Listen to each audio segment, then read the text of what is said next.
Dick. Sup? I wanted the first word to be Dick. So we've known each other for a long time, but question for you. When you're at work or you're hanging out with your friends, does everybody call you Dick or do people call you Blaine? Or is it both?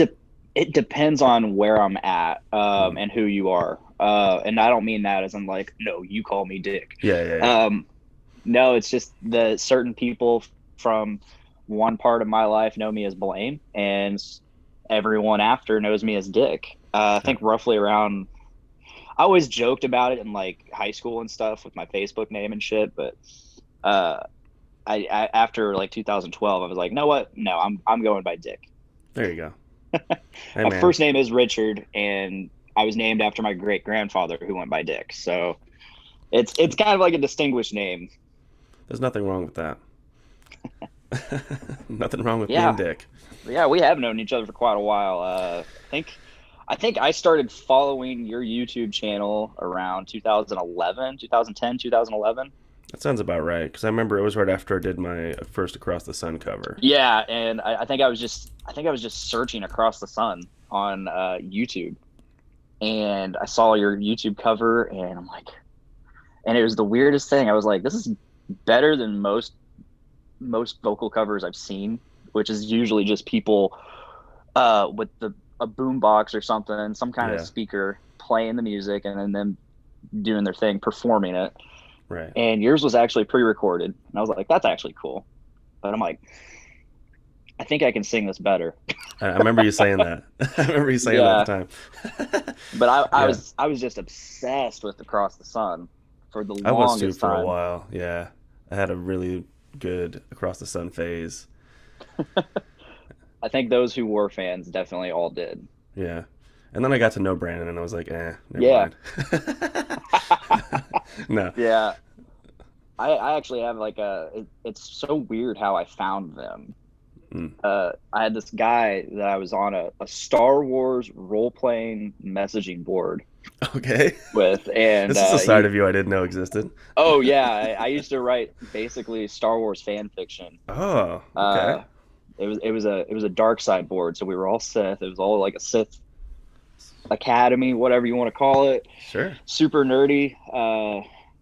And then so I was just sitting there chatting with this dude Jeremy, and he actually got me into a lot of the more extreme metal. I Mm. wouldn't call it extreme now, but at the time, Yeah. he got me into. He sent me two songs. He sent me "In Flames" Only for the Weak, and he Classic. sent me "Children of Bodom" Living Deadbeat. Okay. I don't know that And one. I got hard into that, and I was like, dude, can you send me anything else? So he started sending me stuff. He's like, oh yeah, this is my band, we're called oh, what did he call it? I can't remember what he fucking called it, but it had something to do with like Dark Eyes or something. Dark um Eyes. Something Dark Eyes. Hmm. Dark Eyes Calling. Dark Eyes Calling. Are they still And around? no, he never had a fucking band. Oh, okay. I was gonna It was get one of there. those bands that like you start the band, but then you never actually become the band. Yeah, he sent me like two Yeah. songs. I can't remember what they were. And then he started sending me he sent me stuff from Across the Sun's this War EP. Hmm. He's like, "Oh yeah, this is my latest thing." And I'm like, "Dude, this is awesome. I can't believe it sounds nothing like the other stuff you sent." And like I just believed it Oh for like yeah. a year. I just listened to this stuff called it was labeled Dark Eyes Calling, Trials. I had Eternal, Dining, I think Dining So Dead. this guy basically claimed Across the Sun's music as his own. Yeah. And then after a year, like in my head, it clicked. I'm like, there's no fucking way that's Hmm. him. Because Hmm. we kind of had a falling out. So whatever. And I was like, there's no way that's him. So I started looking up lyrics. I just started typing in lyrics. Yeah. Sure enough, Across the Sun, This War. I'm like, huh. And that's when I found out the Storms Weathered EP. And I was like, fuck, Hmm. this is good. And not long, like a year after that, I found, or they put out Pestilence and Rapture, Yeah. and that was like game over for me. That's when I got into Well, them. I also messaged the band on MySpace. I was Oh, like, okay. "Hey guys, so just so you know, this dude Jeremy, he's kind of saying I gave them his last name too, and they know him." Or Oh yeah? Brandon knows him. Huh. So he's like, "Oh, Jeremy, he's a goob. Whatever." I was like, "Okay." He's a goob. I guess no harm done, maybe. I don't think he was hurting anybody, but Yeah, yeah. it is kind of funny, but also a little bit sad. It's a little bit sad to me. It is. He's kind of he's a dude. He's a dude. He's a dude. And then in 2011, around I think it was April or May, I actually across the sun came to my state, Mm-hmm. and they went to Bloomington, which is Indiana University, all that stuff. Which is a 2.5 hour drive from where I'm at. Mm. But I made the trek. Yeah, I remember the old picture.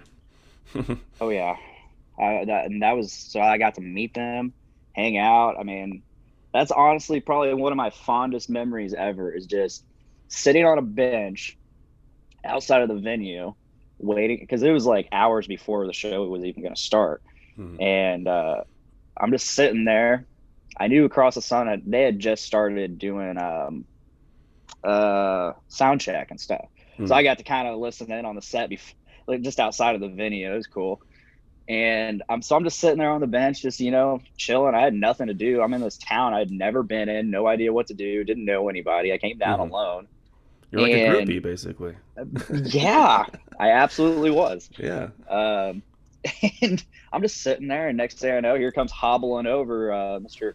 Brandon Davis, because that was when that's when his sprained foot was ankle. broken. Yeah. Yeah. So he comes hobbling over. He's like, "Hey, man." I'm like, "Oh shit, he knows me." Awesome. I wish I could go back to a point in my life where I would fangirl as hard as I used to. Oh yeah, don't we all? But it's I've kind of grown up a little bit, I guess. I don't know. Because it wasn't just across the sun. Like, we had a couple local bands around here that I would fangirl. One called Narrow House. They were the first band I ever got to see live. Oh yeah. And okay. honestly, probably the reason I went down, because at the time it was like 2007. So, like all the scene shit was popping off. Mm-hmm. And then I saw Narrow House, and they were just straight up Metallica rip-off thrash. Oh, okay. And so I went down that way in the direction of like Lamb of God, Pantera, all that, instead of like My Chemical Romance and all that stuff, which I have a respect for now. Like, I listen to My Chemical Romance now, I'm like, this ain't that bad. I was actually listening to him for the first time, like yesterday, actually. I liked a couple songs that were singles, but I never dived in until I think last year I dived in to Three Cheers for Sweet Revenge, their first or second CD, whatever it is. And I was like, I can't see myself listening to this all the time, but I'm glad I am listening to it now. Yeah. But yeah, because of Narrow House, I went down that road. I even got a fucking tattoo right here of their logo. You got a Narrow House tattoo? Oh, okay. Right below my Across the Sun tattoo. Oh, okay. Nice. I don't think I ever noticed that one. It was one of those, I was at work one day and I was bored, and I just put on Facebook, one like, and all, or if any of the members of Narrow House, and I tagged every single one of them, if any of them like this status, I'm getting a Narrow House tattoo. And they're like, of course they're going to do it. They didn't. Oh, they didn't. They commented. They all commented. They're like, dude, don't fucking do that. That's stupid. And I was like, bet. Yeah. So, yeah. Hey, man. That's some of my early metal days.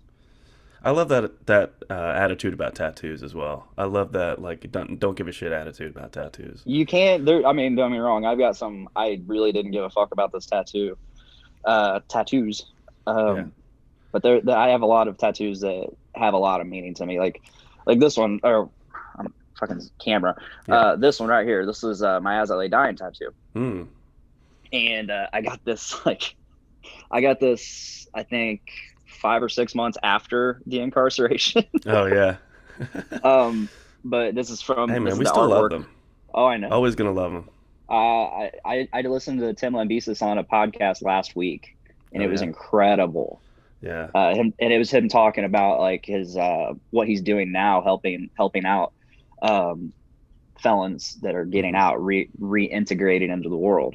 Yeah, that's a redemption Really story cool. right there. Oh, absolutely. Yeah, But this is from the artwork, their album Awakened, which came out right before he got put in jail, right. and that was the first album I listened to them Oh, to really? of theirs. Yeah, Wow, that's that's the album that surprising. got me into them, Okay. and because I didn't like them before that, Oh, I okay. couldn't stand the vocals. Oh, I mean, It yeah, was I totally get that. I totally get they were that. too Especially their older albums. It's yeah, they were very too unintelligible. right, unintelligible, very screamy, very distorted. And then Yeah. as time went on, I think the first album that I mean, when I was first getting into metal and metalcore, I think their oh no, I can't think of it. An Ocean Between Us Yeah, was which the I first love one that I album now. kind of got into that one, but I wasn't like super heavy into it. And then when they came out with The Powerless Rise, that was the album that when it came out, it blew my mind. I listened to it every Mhm. day. I would drive to work and I would listen to that album on repeat. There was a noticeable shift when they got their bass player, their current bass Mm, player. Uh, and I think, and not just with his vocals, but he's like really big on production. mm-hmm. He does Black Sparrow Studios, which they just did Light the Torch's new album, Oh, okay. and several others I can't think of right now. But they did Light the Torch. They're doing Jared Dines and Howard Jones's project. Ah, Yeah, they got some good stuff. yeah, yeah. That's I one thing I would go as noticed. far. Go ahead. No, that's one thing I noticed about Jared Dines' new project, Scion. Amazing production, and Yeah, yeah, I want to hear more, but I I guess know. they didn't want to It's interfere with Light the Torch, so yeah. It was like the smallest tease when they came out with that song, and I've been I didn't even like the song that much, but I'm still it's Howard Jones. right. It's Howard Jones and Jared Dines, so it's like I'm down Yeah. regardless.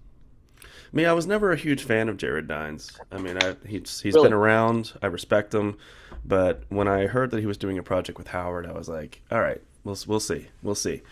But when I heard it, I mean, I felt proud for him. I don't know him Yeah, personally. I've never really talked to him. We've chatted a couple times, yeah, but I felt proud. I was like I felt a little bit of like another YouTube guy working with Howard Jones. This is right. great. Felt good for him. Yeah. I I see. I've been watching Jared Dines since 2014. Mm, So right around the time he was like things guitarists say in the studio, things yeah, vocalists say in the studio, like that yeah. era, Jared Dines. And don't get me wrong, he's done a lot of cringe shit that I'm like, Hmm. I'm not into this. But I mean, I really liked when he was doing gear review videos. I like that because I'm a gearhead. Okay. I have like thousands of dollars worth of guitar stuff, and I don't even know how to play guitar. Mm, Um, I have I have amazing vocal microphones, and I don't use them. I have interfaces. mm, It's crazy. But all this stuff like that I've gotten, like it's from this world of uh, it's my journey as a vocalist, I would say. mm, Because I went from wanting to do vocals to doing them to having a very long break from doing them into trying to get back into it, mm. joining a band, and then like having either too much writer's block or not being able to write fast enough, or my voice my technique just wasn't up to snuff to where I had the endurance to Yeah. keep doing it. Right. And so I quit the band. I was like, I'm tired of holding you guys back. And how did you say the name of that first band? It began with a C, right? Or was that Oh, that band. Oh, my very first band, yeah. Catacresis. Catacresis. Okay, I never really Yeah. like figured out how to say it. I was never into that name. It was just Mm, something that I joined the band and that was the name. yeah. And That's how it's always been for me too, yeah. I I've found never out the named name a of the band. band. Yeah, I have a pretty badass name that I'm wanting to use. Uh, What Not is gonna it? say it. Oh, okay. Yeah, you want to Okay, save it. I'll fuck it. I'll say it. Beyond Repair. Well, now it's taken. Somebody's going to take it now. Somebody's gonna take it, but whatever. As long as they're Yeah. not in Indiana. Beyond Repair. That's a good name. I mean, it kind of sounds like a car repair shop or something like for I like. totaled cars. I Please see bring your it. I totaled car definitely to see us. it. We are beyond repair. I like. See, I like the idea of For Beyond us, Repair nothing is because. beyond repair, right? But think about Beyond Repair. You think Beyond Repair? Oh, it can't be fixed. Well, what do you do? Sometimes you got to look at other options. Like if you're beyond repair, maybe start over, Yeah. start anew, rise from the ashes, you know? Sometimes you feel beyond repair, but what options do you have when you're beyond repair? What, do you just stop living? You have to find a new way and navigate, find a new perspective. Absolutely. It's the daily Absolutely. struggle, man. Ah, It can be difficult. it can be. It really can be. I've been down that road quite a few times, even here recently, but hey, you're still alive, you still kicking. For now. Yeah. Yeah. All right. Yeah, Got any man. questions for me, pal? Questions. What does this look Anything like? you An want to interview? know? Maybe, I don't know. No. I was just thinking while you were talking about just different things that we've talked about, and it's just interesting how many connections we make through music and through Hmm. meeting people in bands and just little things that stick. And it's always the people that you don't think that certain people are going to be in your life for so long, or that you're going to be connected to people for so long, and then the people that you think you're going to be connected to just disappear, and Hmm. you fall out. And it's really interesting, the connections that I've made, and I'm sure you could say the same thing Oh, as well. yeah, I for mean, sure. when I first heard Across the Sun, it was actually my friend Joe Pontorno. We were talking over AOL Instant Messenger in 2010, I think. I was still living in Texas, Hell yeah. and he sent me, I think it was May Silence Keep You was probably the first song, and I got hooked on him. I was like, this is like the best band I've ever heard. And Yeah. yeah, I got pretty heavy into them. I listened to them every day. I would try to sing along to "The Ardent Optimist," and I Oh, couldn't yeah, I me couldn't too. sing that chorus at the time. I still can barely sing it. It's hard. It's a hard one.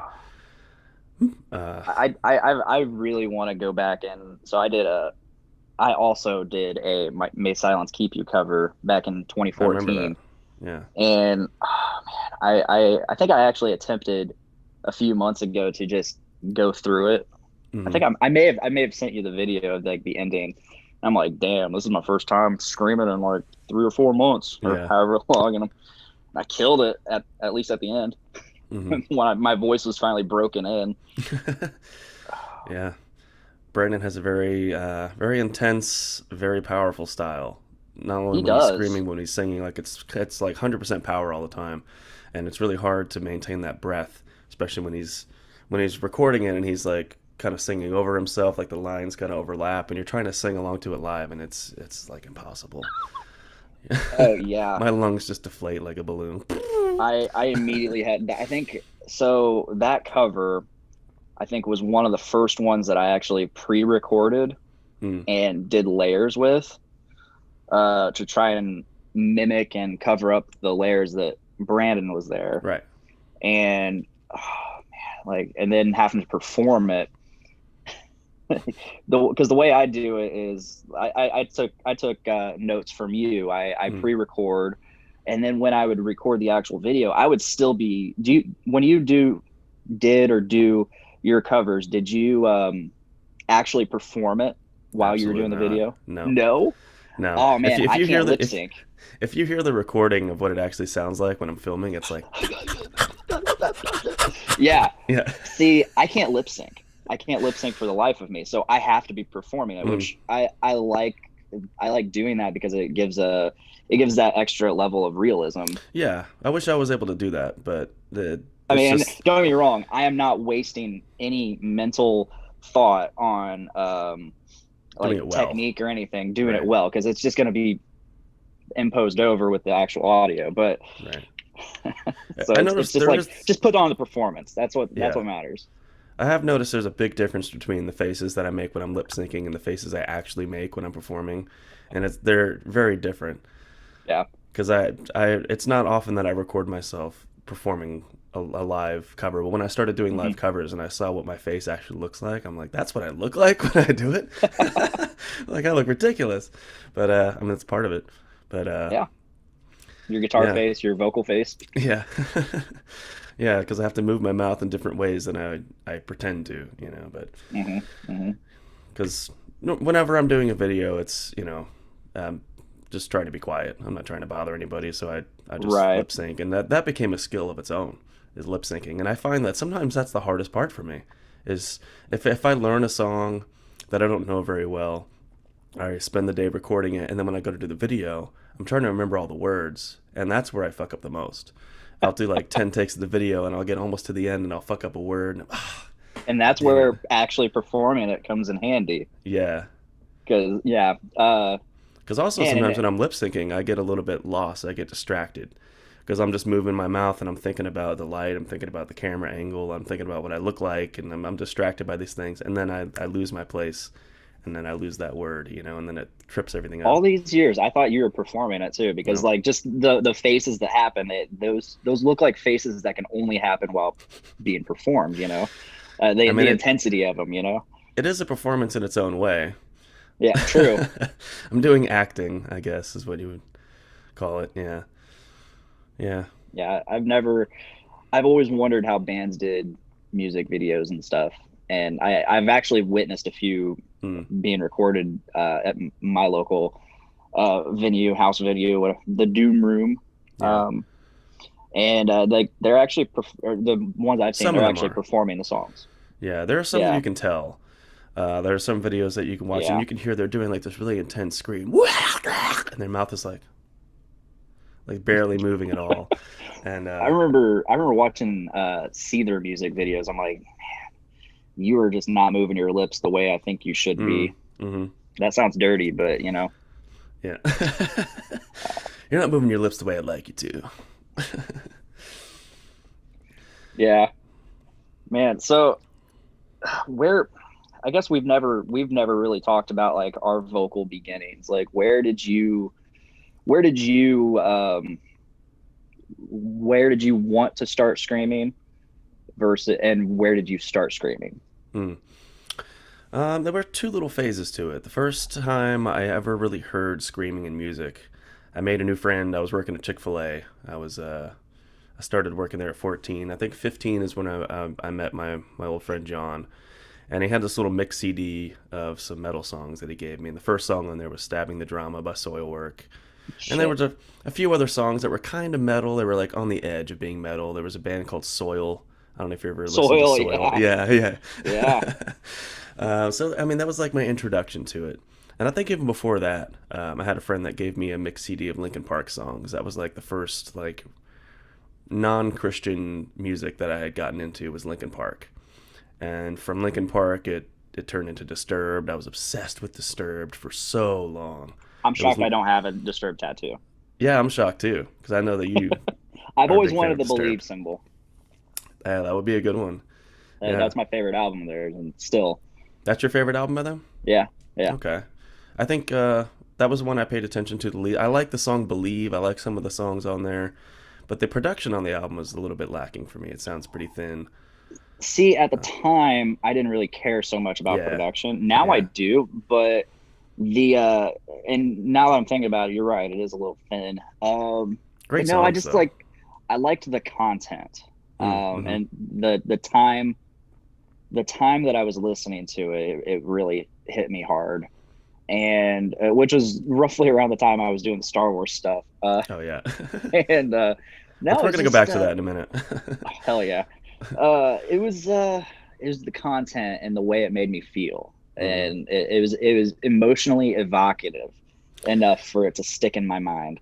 I think that's what really got me into metal was the emotion behind it.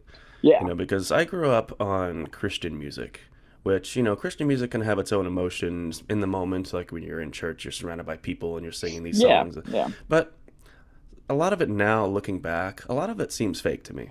And when you listen to metal, the emotion there, it's real. You can tell it's real. Yeah, there is a genuineness to it. Yeah, and that's really what got me into it. So, I mean, when I started out with Linkin Park, it brought me to Disturbed, System of a Down, and I kind of got into, like, those gateway bands. I was never a big fan of Slipknot until just, like, maybe 2016. But, those kind of gateway bands. And then it was actually the band AFI. Do you remember AFI? Yeah. I think they're still around. Yeah. Yeah, they just put out a song, I think sometime recently, and I wasn't into it, but yeah, Yeah, I mean, me neither. But I remember driving around in my car, and that's the first time I ever tried to scream. Was screaming along to AFI. It was their song "Miss Murder," and they had one called "Kill Acoustic" or "Kill Caustic" or whatever, however you pronounce it. Yeah, yeah, And I was trying to sing along to that. A little bit of Under Oath too, and I was just kind of like trying to find my scream. Like I picked it up pretty quick, like the Fry method, but it was very like whispery and thin, and I didn't know how to like bring my voice into it. dude. I totally get the whisper screams. I was Yeah. totally gonna bring that up. Because when I started screaming, I was listening. Well, I started with Disturbed, Mm-hmm. and I was just doing those growls, those sounds he would make, and the Yeah. animal sounds. Basically, I could never do the Down with the Sickness one, but I Yeah. still can't. I Oh still yeah.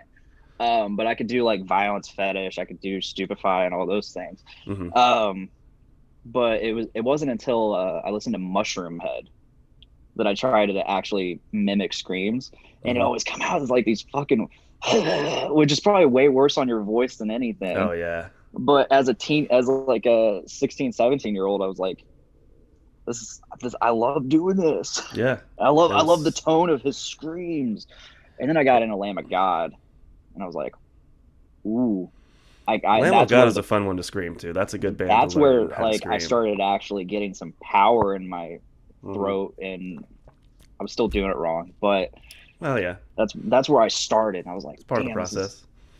yeah. And Yeah. it wasn't until, I mean, and Across the Sun definitely was. I got to give them I got to give Brandon a ton of credit for my voice, Hmm. because I emulated him for the longest time. Him and Randy Blythe for the longest time. Yeah. Brandon Years had and a lot of years. influence on my voice as well. I don't think he knows, but he definitely did. He should. He Yeah. should know. Yeah, we For we his don't really for talk his about music that often. no. Like when we hang out, it's just we're just in the moment, but we don't really talk about that kind of stuff. Yeah. Yeah. Well, I went from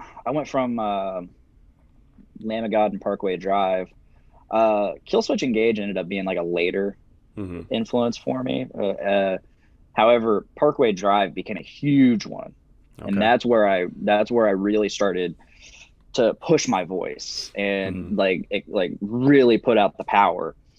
And so I've always wanted to do like a Parkway Drive, Killswitch Engage, Lamb of God type band, but Mm. I've never been able to get one off the ground. Yeah. That sucks, I but know there's always a disconnect between the band that you want to be in and the band that you can actually be in.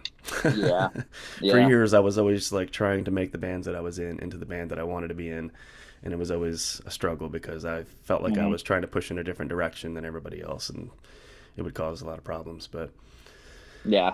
yeah, for me, I think the band that really unlocked my real desire to start learning this was the Devil Wears Prada. Devil That's Wears Prada. Okay. yeah, because I mean I was I listening to like some rock and never got metal. into them. Yeah, and then I had a friend at work. He told me you should go check out this band, Devil Wears Prada, and he was kind of like explaining what it sounds like, but you can't explain what it sounds like. He was trying to Yeah. explain it, and then I went home and listened to it, and I was like, whoa, and that's what really got me because I mean I had never heard such like intense vocals before, like intense screaming, and his vocals are very intense. I mean, Maybe I should get into them because I never got into them. I think well, I I mean I'm listened to not like I'm one song, Des yeah I'm not as Moines. into them as I used to be. I used to be obsessed.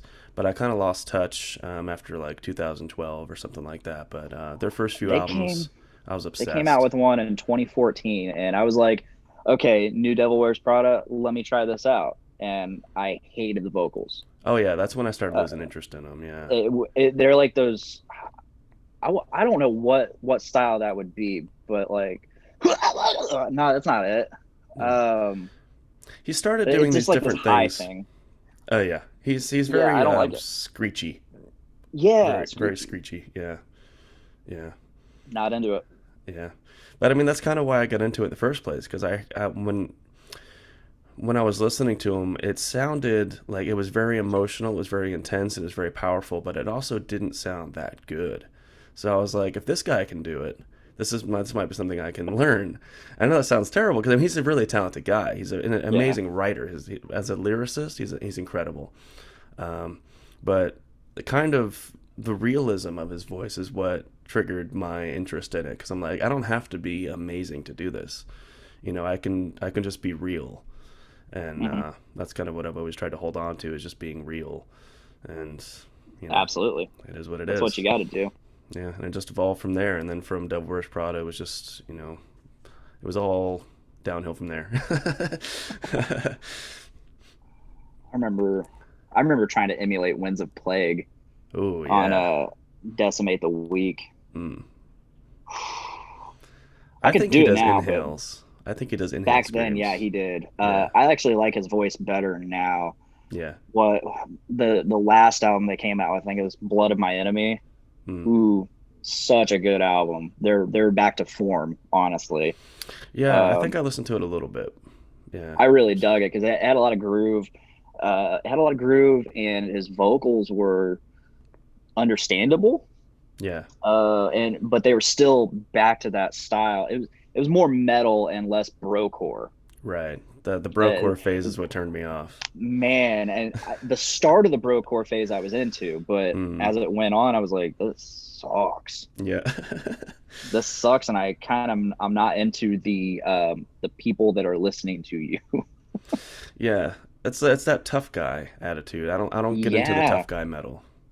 And like, I used to be such a huge fan of Five Finger Death Punch. I was just thinking about that. That's the first band that came to my mind when I said that. Okay, so after they came out with American Capitalist, it was kind of downhill for me because they were getting a lot of mainstream success. And I don't really care about their covers. Everybody disses them for their covers, whatever. Who cares? I actually do like a lot of their music that's not their covers, obviously. But then I started going to more of their concerts, and I just started noticing this shift from metalheads to a bunch of like Affliction and tap out wearing shirt people, and mixed with like a few juggalos here and there. I'm just like, what am I doing here? Yeah, and then I started noticing it happening on stage too. Like they started wearing it, like the jerseys. And oh yeah. I'm not gonna say I'm friends with their bass player, but like he's a cool dude. Yeah. He used to wish me a happy birthday every year. Oh, that's awesome. Yeah. On Facebook. I was like, cool. The new bass player likes me. That's pretty cool. Sometimes there were those weird connections. Jason Sukoff, the producer Jason Sukoff, wished me a happy birthday one year because we've been friends on Facebook for a long time, but we don't really talk. I just added him because I thought one of his videos was funny. There was a video of him in the studio with Whitechapel when they were recording The Darkest Day of Man, and it's just ridiculous. He's a really funny guy. And then one year he's like, "Happy birthday, Ryan." I was like, "Oh, hey." Oh yeah. Yeah, Jason Sukoff. Man, that's a band that I didn't get into until their later years. Whitechapel. I didn't get into them until This Endless War. Okay, that's when I fell off. That's when I stopped liking them. Yeah. Ooh, I like the last album they put out too. It was pretty good. To defile something, Defile a Witch. What was it called? Yeah, that's a song on there. Yeah. Okay. What was the album called? Of course, I'm a oh, fuck. Yeah, I don't know, remember. but I'm a really big fan of what he's doing. Phil Bozeman's doing with his like actually doing clean vocals and stuff. Yeah. I mean that's something I never expected, by the way. I know. Especially when I saw them live, I saw them with Devil Driver. Oof. And I saw them with Devil Driver, Rivers of Nile, and I think Carnifex. Wow. And there was another band. Oh, it wasn't Carnifex. It was Fit for an Autopsy. Oh yeah, yeah. And I remember seeing them. Whitechapel had 2 8-strings, a 6-string, and a bass. Yep. I was like, you don't even need the bass player. I know. you don't even need the 6-string. It's a wall of 2 sound. 8-strings. Definitely. Just why? Yeah. But I'm like, this is actually pretty good. Like there were bands that I always saw live that I hated in studio. Like I hated Suicide Silence in studio, but I loved seeing them live. Red Chord, always liked seeing them live. Did not like their studio stuff. Like just deathcore, I guess. Now that I'm thinking about it, it's like, oh yeah, deathcore. I'm not into it in studio. Yeah, I find that kind of boring sometimes. Yeah, but live, the intensity is there live. That, like you said, that wall of sound, and the vocals are definitely better live, in my opinion. But like speaking of like Whitechapel and Suicide Silence, talk about like two bands that were like head of their genre, Hmm. and then of course they decided to veer off with Suicide Silence. They got Eddie from what was it, All Shall Perish, Yeah. and they put out the fucking Very that questionable move, whatever in my opinion. very, and then as soon as they do that, here's Whitechapel with Bring Me Home, Hmm. putting and he's and it's like, this is how you do it. That's how you evolve. Yeah. This is how you evolve and show your fans that you're more than just gutturals and fucking super low vocals. Yeah. Whitechapel was another one, big influence for me. Yeah. Yeah, especially their first few albums, because I used to listen to their first album a lot. The one just, it's all about Jack the Ripper. Every song is Okay. talking about raping and fucking violating women and tearing them apart. And, you know, that was a phase I went through where I was just like, yeah, it's so shocking. I like it, you know. We got a band around here. They're actually internationally known. They're more famous in like Indonesia than they are here in like even Indiana. They're Okay. called Gorgasm. I've heard of Gorgasm. Oh, I you've don't heard know of their music, but Gorgasm? I've heard of them. Oh Yeah. yeah, it's how do you describe it? It's death metal. It's Hmm. definitely death metal. It's like I don't. It's not tech death. It's I think brutal death metal is the brutal genre. death metal. Yeah. Yes. Yeah. Um, man, so I'm really good friends with their drummer, Okay. Kyle, and so Cow. when I like 2014, about a year into my project, The Fallen Mind, Hmm. which was only supposed to be just studio stuff. We're just releasing tracks. We're releasing tracks. He never wanted to do anything live. Well, he just out of nowhere was like, "Hey man, do you want to start doing this live?" I'm like, "Yes, that's what I've been wanting to do because this music's Mm. awesome." And so I was like, "All right, well, we're gonna go over to Kyle Chrisman's place and we're gonna jam over there." I'm like, so like I got to practice those songs on the Gorgasm gear, and I Nice. was so stoked about it. But then I got hired full time at my job and had to go to night shift. Yeah. So That really so throws that a got wrench into cut. things. Yeah. Oh yeah, it got cut short real quick. Hmm. And then we never played again, or we never practiced again. I did a few more songs with the Fallen Mind, and then we took a very extended break. Mm. Um, I think it was until 2018 when my buddy Will, the writer, it was a very similar situation to like what you had with Brandon Hmm. McKagan, Yeah. and it was like, so he's like, "Hey man, I re-recorded this song that I was like super happy we did. It was called Casting Shadows. I'm sure I've sent it to you." Maybe. Yeah. Um, and I was like, "Damn, this sounds awesome." He's like, if you're cool with it, I'm just gonna put your old vocals over it. If you want to shoot a video." I'm like, my old vocals? Yeah. No, Please don't. Yeah. no. It wasn't one of those like, Yeah. oh, those suck. No, like I'm actually very proud of that original version I did. Oh, okay. However, I was like, I know more about recording vocals. I know more about vocals. Oh, I know yeah. more about production. Hmm. I have a better microphone now. Like Yeah. I'm not. No, you're not using those old vocals. I'm re-recording them all. Hmm. And now it's like we have this way better version of it with an actual video, and the video is hilarious because he's got like a keyboard part and he has his dog playing it. It's adorable. But I don't think you ever sent that to me because I've never seen it, but I'll have to look. I'll have to check it out. deal, Yeah. deal. Send that to me. Yeah. But I understand what you mean because I mean that for me, things evolve and change so fast that even now, this album that we're putting out in the next couple weeks, Mhm.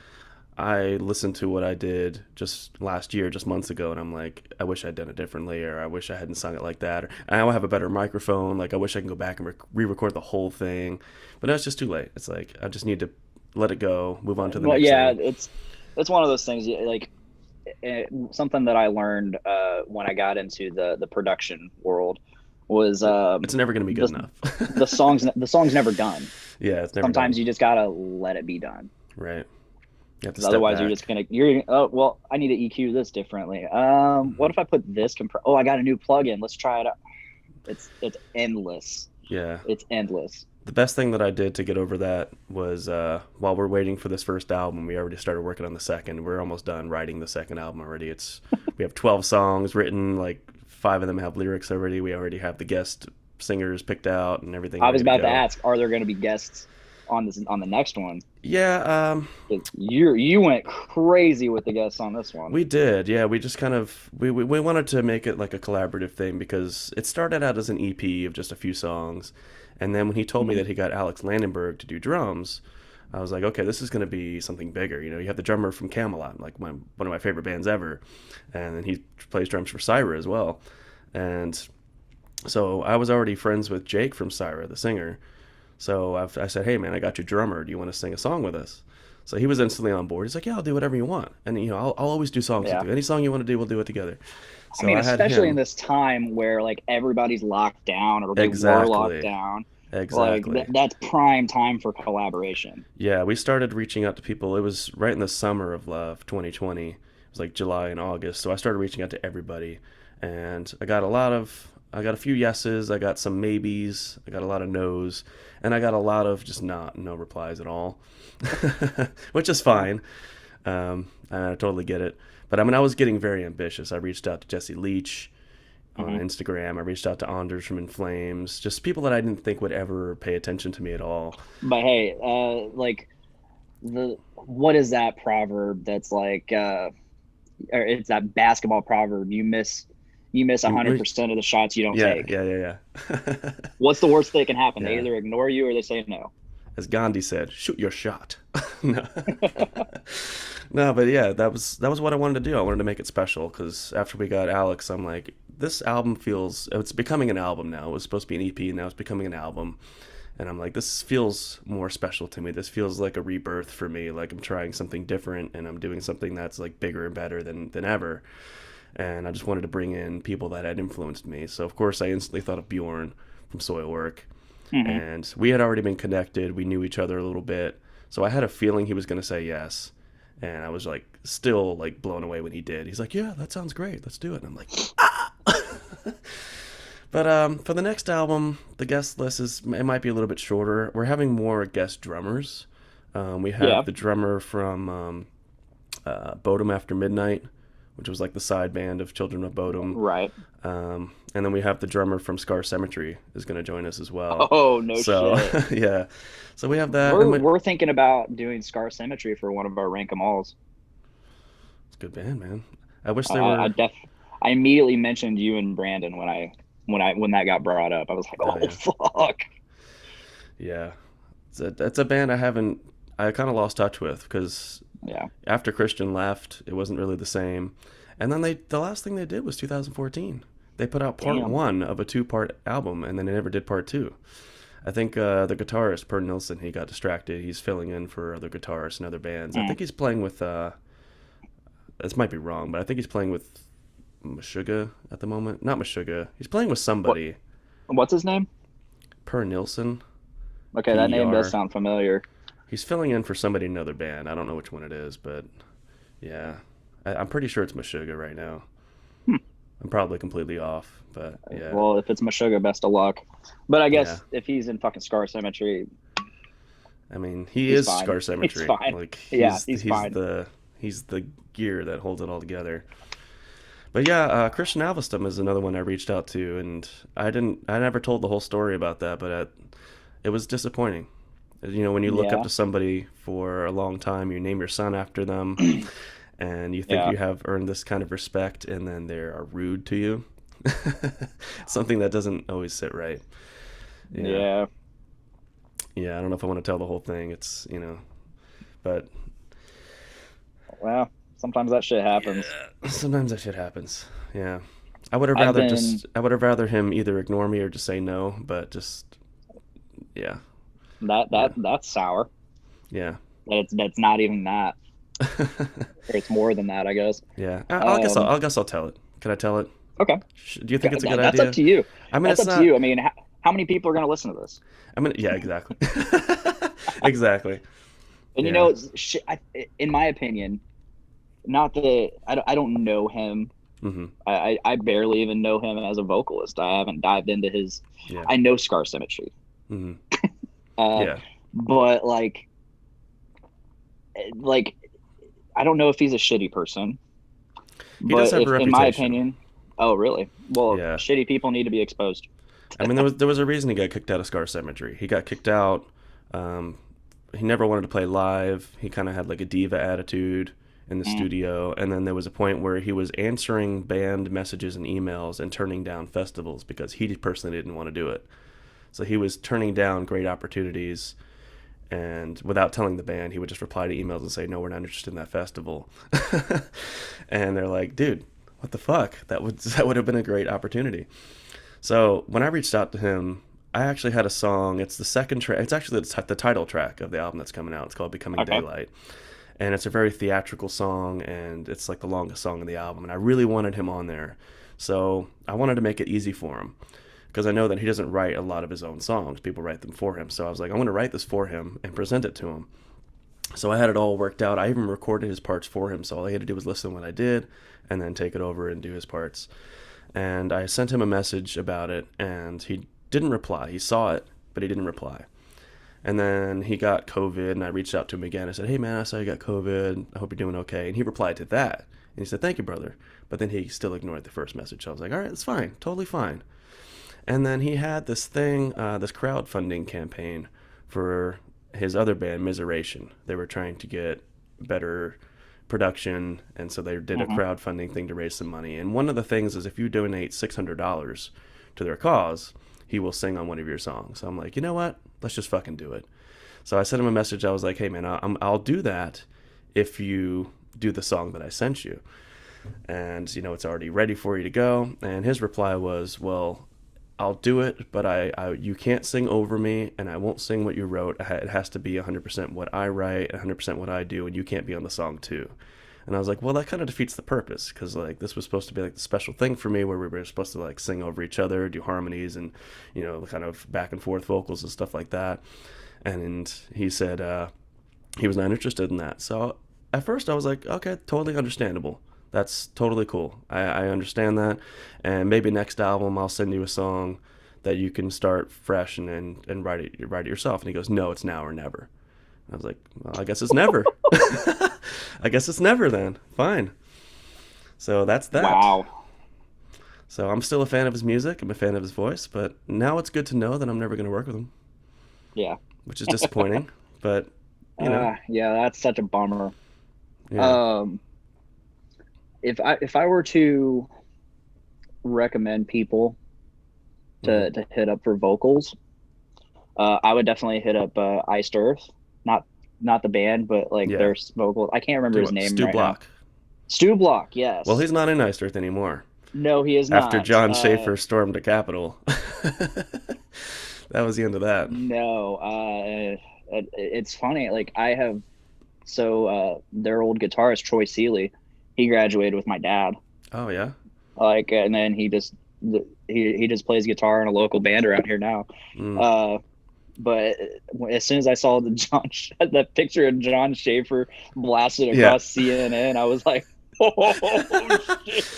Yeah. And I saw them last year. Like, yeah, I saw them a fan. a couple years ago. I'm not a fan of Iced Earth. Like, I went because like a few of my buddies were like super into them, and they're like, hey, we're going. Do you want to go? I'm like, you guys are into it. Like I really want to see what this is about. Mm-hmm. I dug it. Like I saw, what was it? Sanctuary with them. Yeah, I think we saw the same tour. Yeah, I went to the same tour with Sanctuary and Iced Earth, and I forget what the other band was on there, but yeah, same. Yeah. I'm not super into those high vocals like Camelot and all that, but man, it was cool to see. It was especially like so close to me, and knowing that most of Iced Earth is from Indiana, or at least John is. I don't know about the rest of them, but I know Stu's from Canada. Yeah. But yeah, hit up Stu Block. Yeah, I met vocals, him after the super show. Chilled. Yeah, that's what my buddies did. They brought him like a weed care package. Yeah. He offered me a joint at the time, and nice. I turned him down. I should have smoked it with him, but I turned it down at the time. Yeah, they offered him the weed, which is like the weed, which is super illegal here. And they're like, hey, we have something for you if you want it. Yeah, and he's like, wink. Oh, I want it. And then they actually managed to get him on one of our podcasts. Oh, nice. It was like, so I guess that was like probably 2 years ago. at this point. I completely missed that. I didn't even know you had him on. No, it wasn't mine. It Oh, was wasn't yours? Okay. It was like we part of have your podcast network that you're a part of. Yeah. yeah, it was a show called The Voice of Survival, Oh. which is kind of like an interview podcast where you just people give their life story, or they talk about a certain aspect of life that's helped them get through life up to this point, like The Voice of Survival. Yeah. Stu Block, yeah.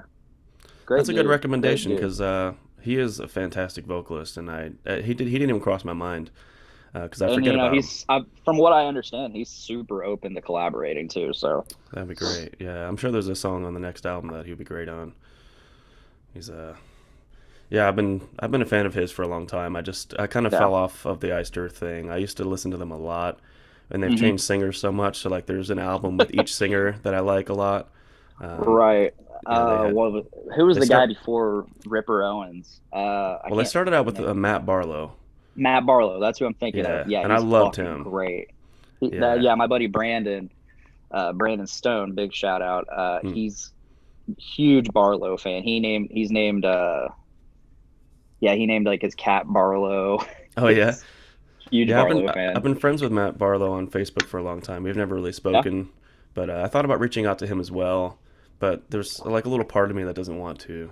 Like, I don't want to, because I don't want to be crushed. Anything. Yeah. Yeah. Well, I mean, what's the worst he's going to say? No. I mean, I get a lot of no's, and I'm okay with a no. It's just, I hate it when it goes beyond a no and it becomes more insulting. It shouldn't. I don't think. Yeah, I don't think it would come from him like that. And I think that lead singer syndrome, or whatever that you experience with Christian, like, that should not be like.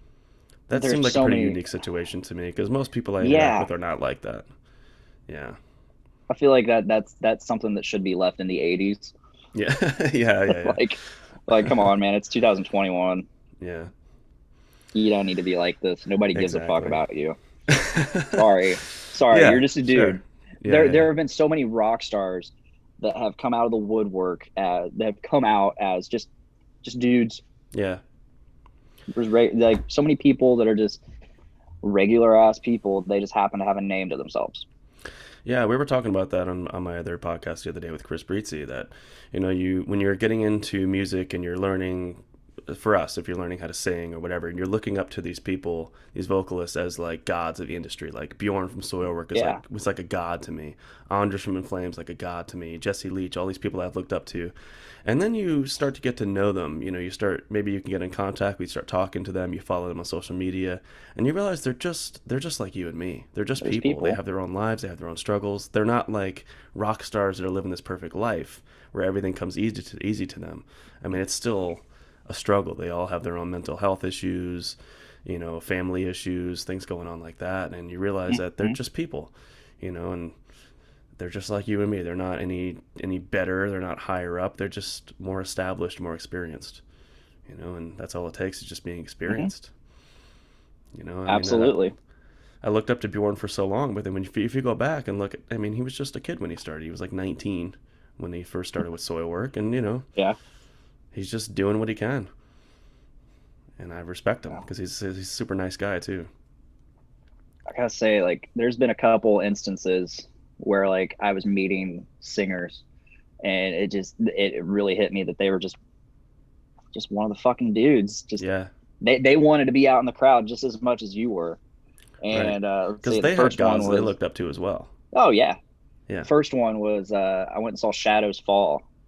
Back in 2014. It was like one of their last tours before, like, they never got into them. I didn't really either. It was just one of those. It was just a case of, I can't go to Warped Tour today, so this show's going on 30 minutes north of me. I'll go see Shadows Fall. Like, when am I ever going to get a chance to see Shadows Fall again? Apparently never after that. But so we go there. We get there super early. My buddy Nick Maxon and I, he runs the Doom Room. I think I mentioned him to you for this show, which I by the way, I talked to him about that last night. He's like, yeah, that'd be cool. He's like, who's that guy? Oh no, I've mentioned you before, and when he showed me that he was listening to Buried Realm, I'm like, hey. Oh yeah.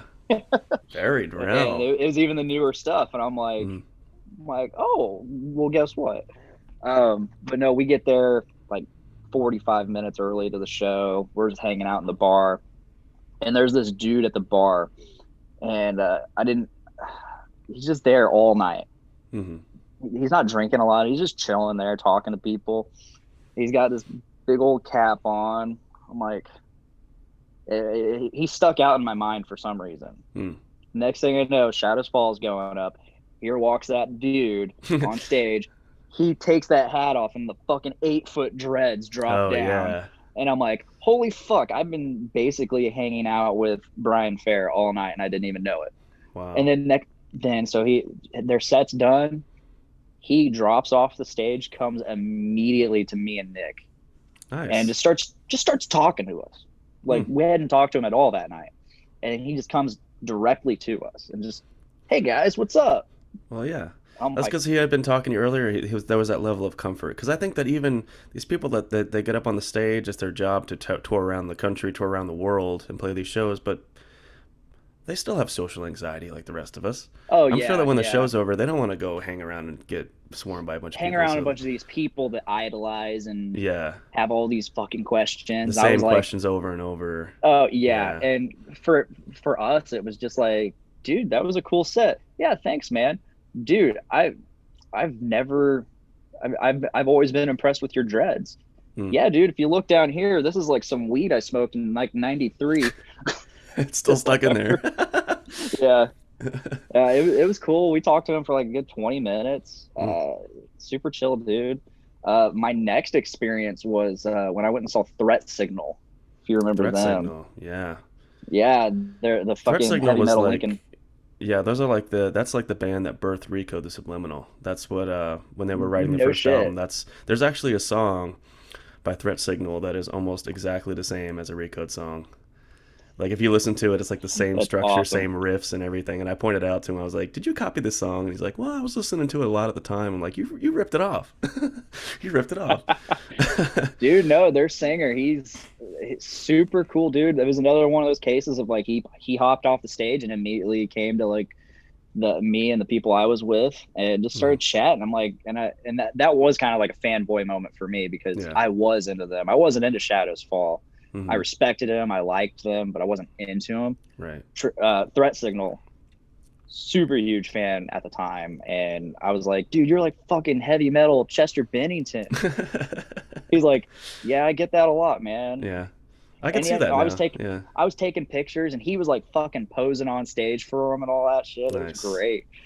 But nothing will beat the time that like I met, and it wasn't nearly as personal as those two, but nothing will beat the time that I met Winston McCall from Parkway Drive. Oh, okay. Yeah. He played at this local theater in Indianapolis, and it was just one of those.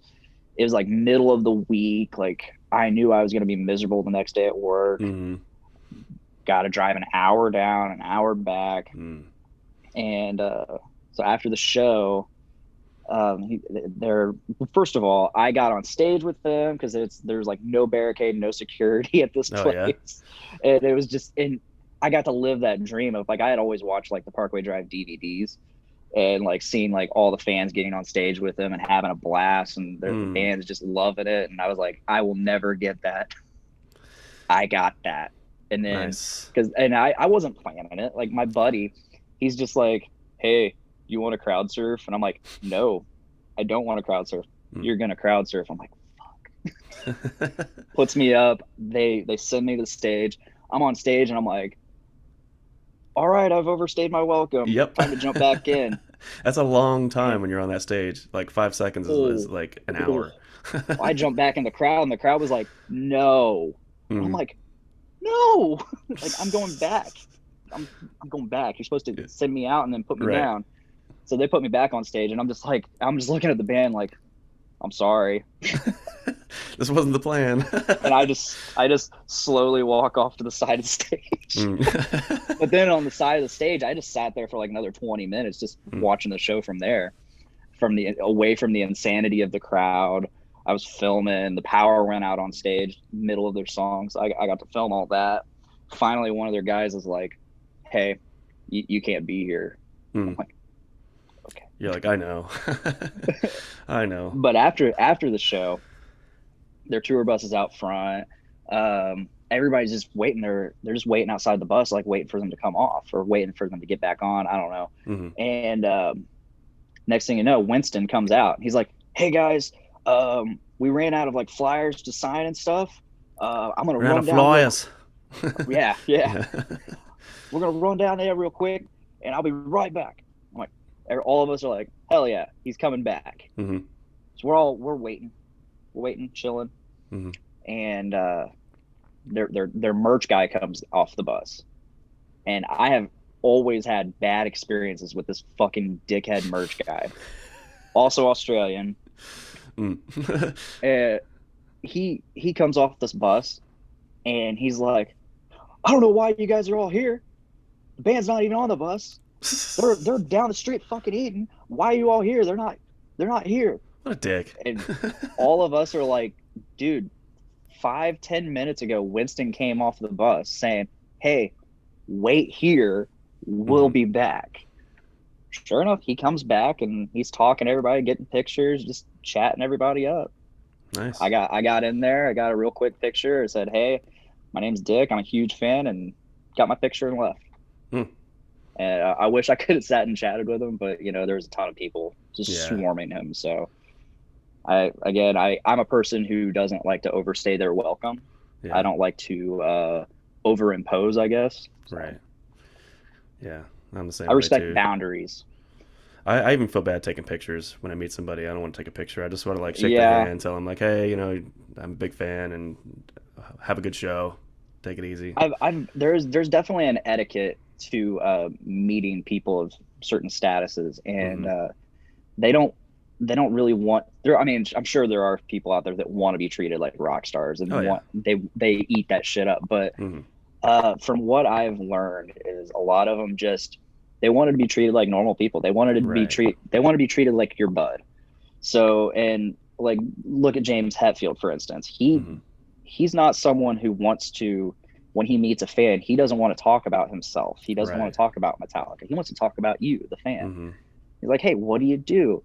And you sit there and chat with him and you're like, "All right, bye." And he'll be like, "Hey, do you want to get a picture?" Yeah. And that's something like, my buddy Brandon Stone and I, we talk about Metallica and other such things extensively because we're just mega fans. And especially for me, especially after doing this rank 'em all thing, because I explained the rank 'em all. I don't think you've talked to me about it, but I've seen the post about it. Yeah. Okay, so I guess it's cheap plug time. I'll go for it. So Rank 'em all is this podcast. I mean, you have your logo next to your face right now. I mean, you're already plugging it, so you might as well go all the way.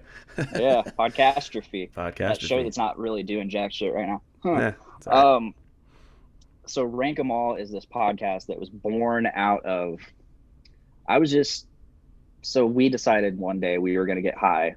I was like, let's get high and listen to Lulu. Oh no. And that was my first time. That was my first time getting high. Okay. Ever. And it was also my first time listening to Lulu. So a bunch of us got together, got high, listened to Lulu, reacted live. I have to go back and watch that now because I didn't know that. It's bad. I think it's only audio, unfortunately. Oh, okay. Well, still, yeah. But I want to hear. Yeah. So I was like, man, back in the day when I was getting into Metallica, I tried listening to Master of Puppets. I wasn't into it. But my taste has definitely changed. I like a lot of shit now that I definitely wouldn't have back then. Oh yeah. And so I was like, I kind of want to do like a podcast where I go over music that I wasn't into at one point and I could be now and see if anything's changed. And so that got the gears turning in Brandon's head. And he's like, what if we listened to an entire discography and then ranked each song, and then we could definitively say which album is better based off our ranks. So that's what happened. And we started, of course, with Metallica. And sure enough, I'm in love with Master of Puppets. Okay. Now. Whereas back in the day, like the album that I really liked was And Justice for All. Now I don't really like And Justice and I like Master of Puppets. My taste is significantly changed. However, I ended up being a pretty big fan of like Load and Reload. I can definitively say that Saint Anger definitely sucks. I'm not just one of those dudes that's just like, oh yeah, fuck Saint Anger, it sucks. No, I actually listened to it for weeks, and it sucks. It fucking sucks.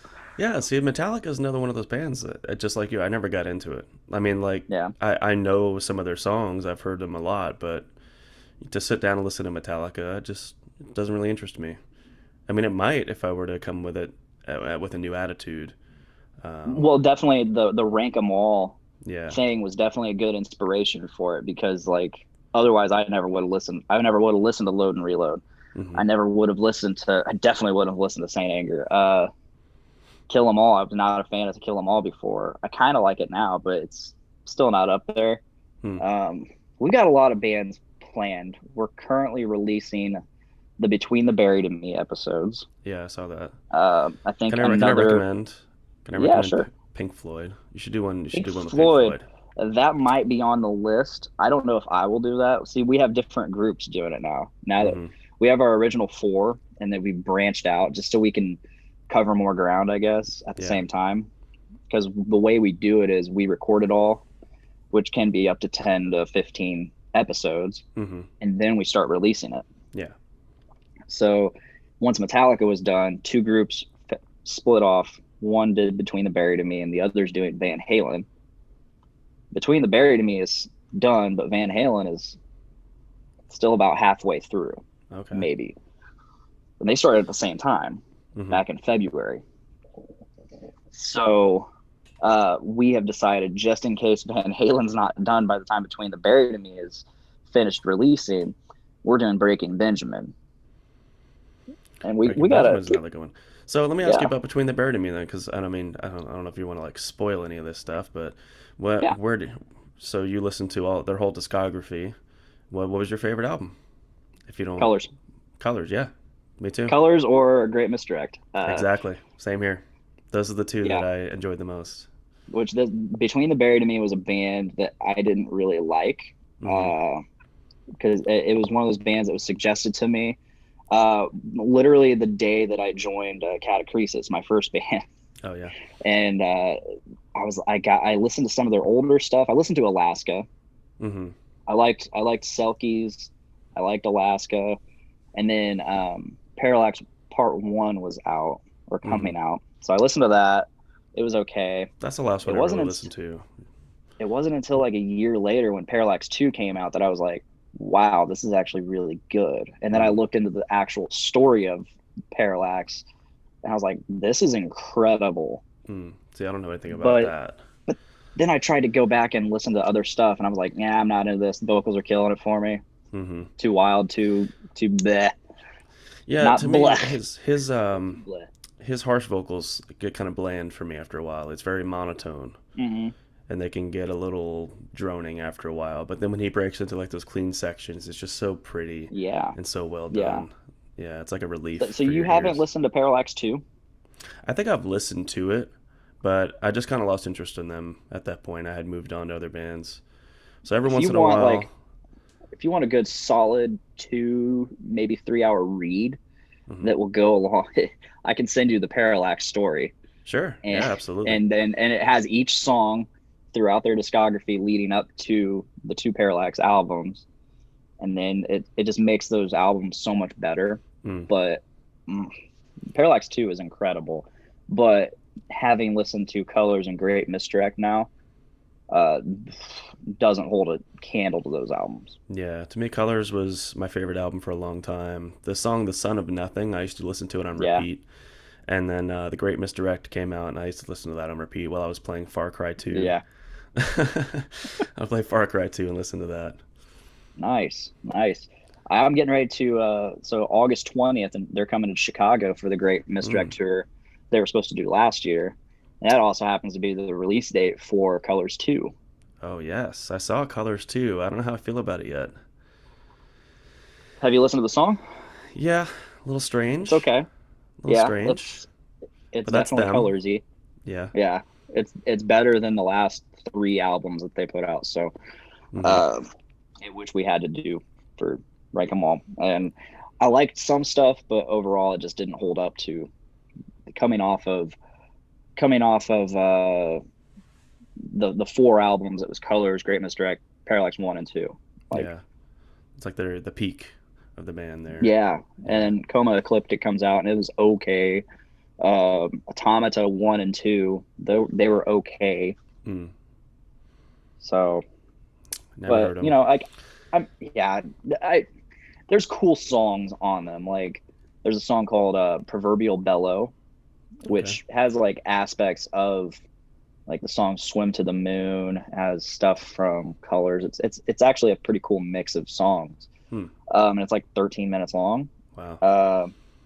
Then there's another one called Voice of Trespass, and it's like this really cool like swing ragtime song. Oh yeah. And then it has like this super chonky fucking breakdown, and it's good song. Voice of Trespass and Proverbial Bellow. And Definitely they were on the check those same songs album? out. Yeah, that's on Automata 2. Automata 2. Okay, I'll check it out. Yeah, I'm glad. I am glad I did Between the Buried and Me, because I actually did like everything up till Colors as well, which I didn't expect to. I was like, man, this is gonna be a shit show. I'm gonna be ranking this stuff super low because of the low quality, all that shit. And I was like, man, these songs, like I stopped hi cat. No. I stopped Kitty.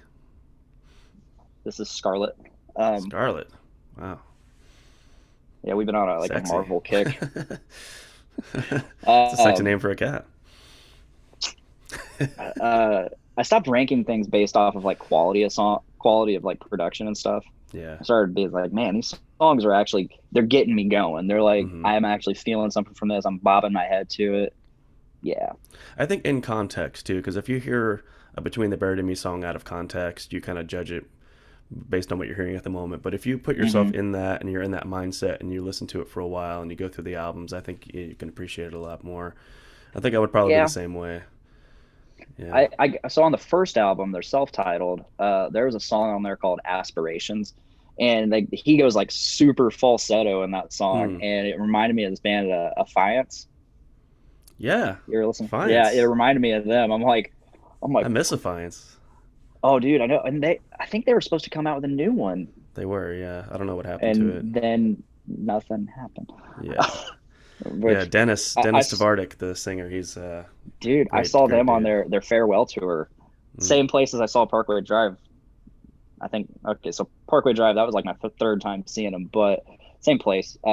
And after the show, I got a pic with Dennis, and he's like, before I got the picture, he's like, "Can I pick you up?" he's like in his underwear, sweaty as fuck, just by the merch table, and he's like, "Hey man, can I pick you up?" And I'm like, "Yeah." He's like, "Cool, I'm gonna get a picture with you. I'm gonna cradle you like a baby." That sounds like what he'd be doing. That's the first video I saw of them, was him in his underwear. They were playing their Guitar Hero instruments and all that. Call the Warrior. Call the Warrior, that's what it was. Get up off the ground! That was the song he got in his underwear for. Yep. Dude, that was a killer show. Yeah, I bet. So that Threat Signal show, Affiance was supposed to be on that show. That was another one of the main reasons I was going, was for Affiance. It was like Black Tide, somebody else, Affiance, and then Threat Signal. And I can't remember the second. The band that I couldn't mention. No idea who they were. Couldn't remember. If they were somebody big, I don't remember. But it ended up being Black Tide, which was okay. Which Black Tide, do you remember them? I don't know Black Tide. Well, the name sounds familiar, but I don't think I know. My very first concert was Mayhem Festival 2008. The very first Mayhem Festival. Oh yeah, I went to 2009. Yeah. Nice. I didn't go to that one. That was with Killswitch. Man, I would have loved to be on that one. That was Killswitch with Howard. Was it Howard or was it Phil? Howard was still with the band. Well, he was still with the band, but was he on the tour? Yeah, he was there. Man, he might. I don't think he was there for our show. I think Phil Labonte filled in at that point. which is still a good show. because I wouldn't mind yeah, seeing oh Phil yeah, sing that. oh man, I would love to see All That Remains again. But no, my buddies who went to that concert, they're like, dude, Howard wasn't there. It was Phil Labonte from All That Remains. I'm like, yeah. He's like, yeah. Adam D came on the mic and is like, do not adjust your television screens. We are all white. I love Adam. Oh yeah, and like the last few Killswitch shows, he's been super toned down, and it's like, Really? I think man, he's where's getting scared a little yeah? bit of Oh saying yeah, something probably. offensive. Because when I saw them at Mayhem Festival 2009, he yelled into the crowd, "We want to see all these 16-year-old girls show us pictures of their pussies and stuff like that. He's like, going to break broken glass in your pussy and eat it out." It's just like, dude, what are you doing? The thing is, like, so if he's so afraid, I mean, obviously, okay, I totally understand that, but there are DVDs Yeah, in I mean, I mass could be making that up. production. I don't know if that's true or not, but yeah.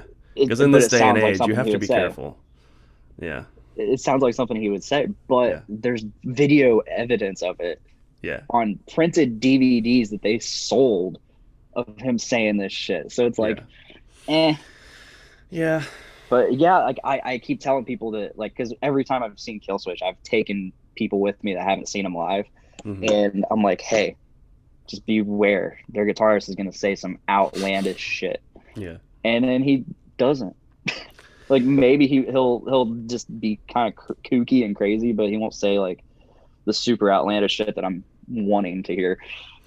Yeah, And laugh my about. experience with Killswitch got a little marred because we were in the stadium part of it. So there was Mayhem Festival. There were all the different stages out in the Hmm. parking lot, and then they had like the main stage and like a little stadium, like an outdoor stadium, and that's Yeah. where Killswitch was the first band to play the stage, and they were opening up for Slayer and Marilyn Manson. So I didn't care to stay for Marilyn Manson and Slayer. I was like, I'm just gonna see Killswitch. Dude, you Um, should have stayed for Slayer. I'm not a Maybe, Slayer fan. I'm not a Slayer fan. yeah. Live, I probably wow. should have, but I think that was like towards the end of the day. We were just beat. But Understandable. we were standing up watching Killswitch, and sitting behind us, there were like some old Karens waiting for Slayer to start, and they were just drunk out of their minds, and they were fucking with us. Like they didn't like the fact that we were young kids that were there to watch Killswitch, and they were all about Slayer. So they were like, they were throwing their own beers on us that they paid for. They were like pouring them on us just to fuck with You us. know those $8 or $9 beers. Yeah, exactly. And I had like merch that I had under the thing, and they were like pouring beer on it, and they took my hat out from under my seat and threw it into the crowd, and I was just like, "What the fuck are you guys doing? Like, we're just trying to have a good time." And like, "Are you talking to me, you little pussy?" Like, oh my god, I was so angry. I was so angry. I'm like, "You're ruining my good time. I'm trying to watch Killswitch." So we left after that. I was like, I can't take this Yeah. anymore. For that, I don't blame you. That's Yeah. kind of bullshit. A little bit of rage there. I was like, I don't want to get into a fight with some old lady. Especially a Slayer fan, old lady. Yeah, yeah. Because her husband was coming Vicious. back from getting more beers because they poured their beers on us, so he was coming back with more beers, and it Mhm. was like this jacked, huge dude. And Jacked, old, fucking huge spikes, Yeah. wristband, Slayer carved in the I arm. was 18 at Yeah, the time. I was like, let's get the fuck out of here before something bad yeah, happens. I understand. I was a scaredy cat at my early concerts. I went to, my second concert was Journey, Ooh, and yeah, it was Journey, Heart, and Cheap Trick wow. on a school night. Snuck Bad out to that boy. one. Yeah. Oh yeah. My dad was working night shift, so but that also happened to be like his half night, so Hmm. I was really playing it close to the fucking chest. I got home 5 minutes before he did. Hmm. So What was your first show, my very first show or concert, or your very first like show that you went to, or the concert that you went to? big concert. So my first show was Narrow House, Okay. which is like a local fucking shitty little venue here.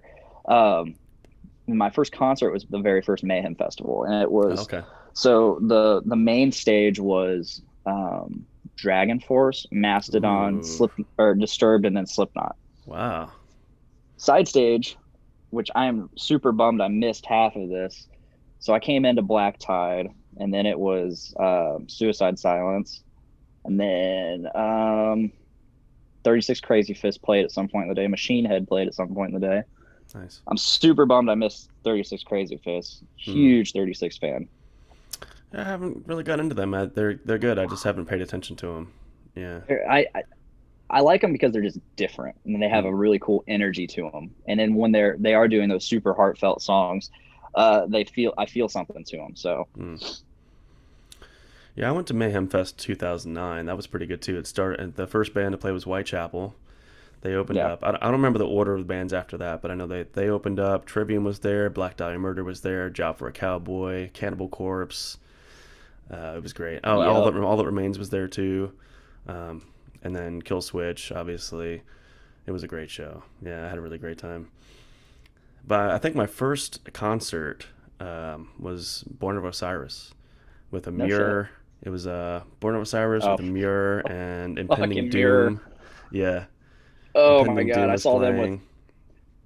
I saw a Mirror one time with, it was Trespass America tour in 2012. Mm, So it was opening was Battlecross. I don't know if you've heard Battlecross, but super awesome yeah. live band, like thrashy death metal. Hmm. Battlecross, Pop Evil, God Forbid, um, Immure, Trivium, Killswitch Engage, and then Five Finger Death Punch Okay. headlining. Interesting lineup. So that was my first time seeing Killswitch and Trivium. Hmm.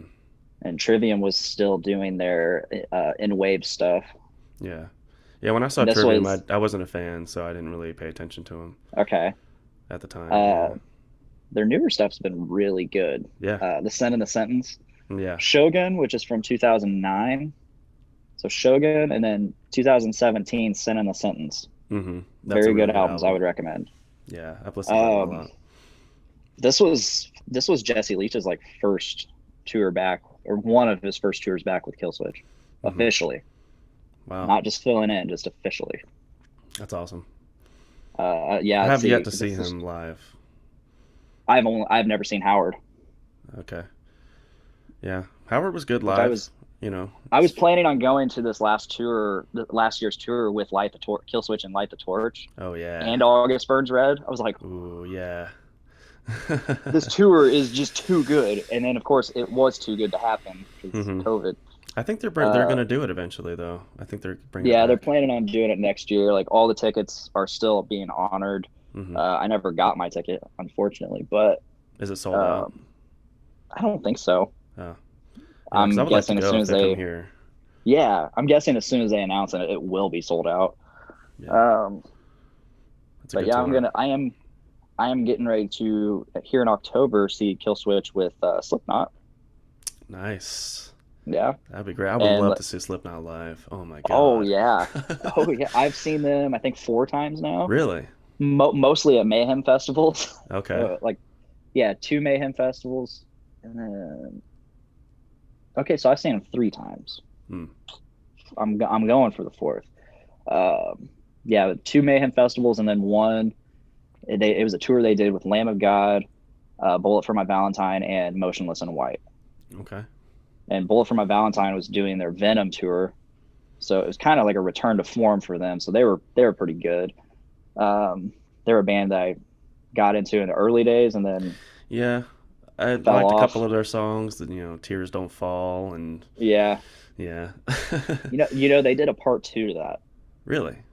They did a So Tears Don't Fall part 2 on easily one of the worst albums I have ever heard, uh, and that song sucked. there's a reason why I haven't heard it.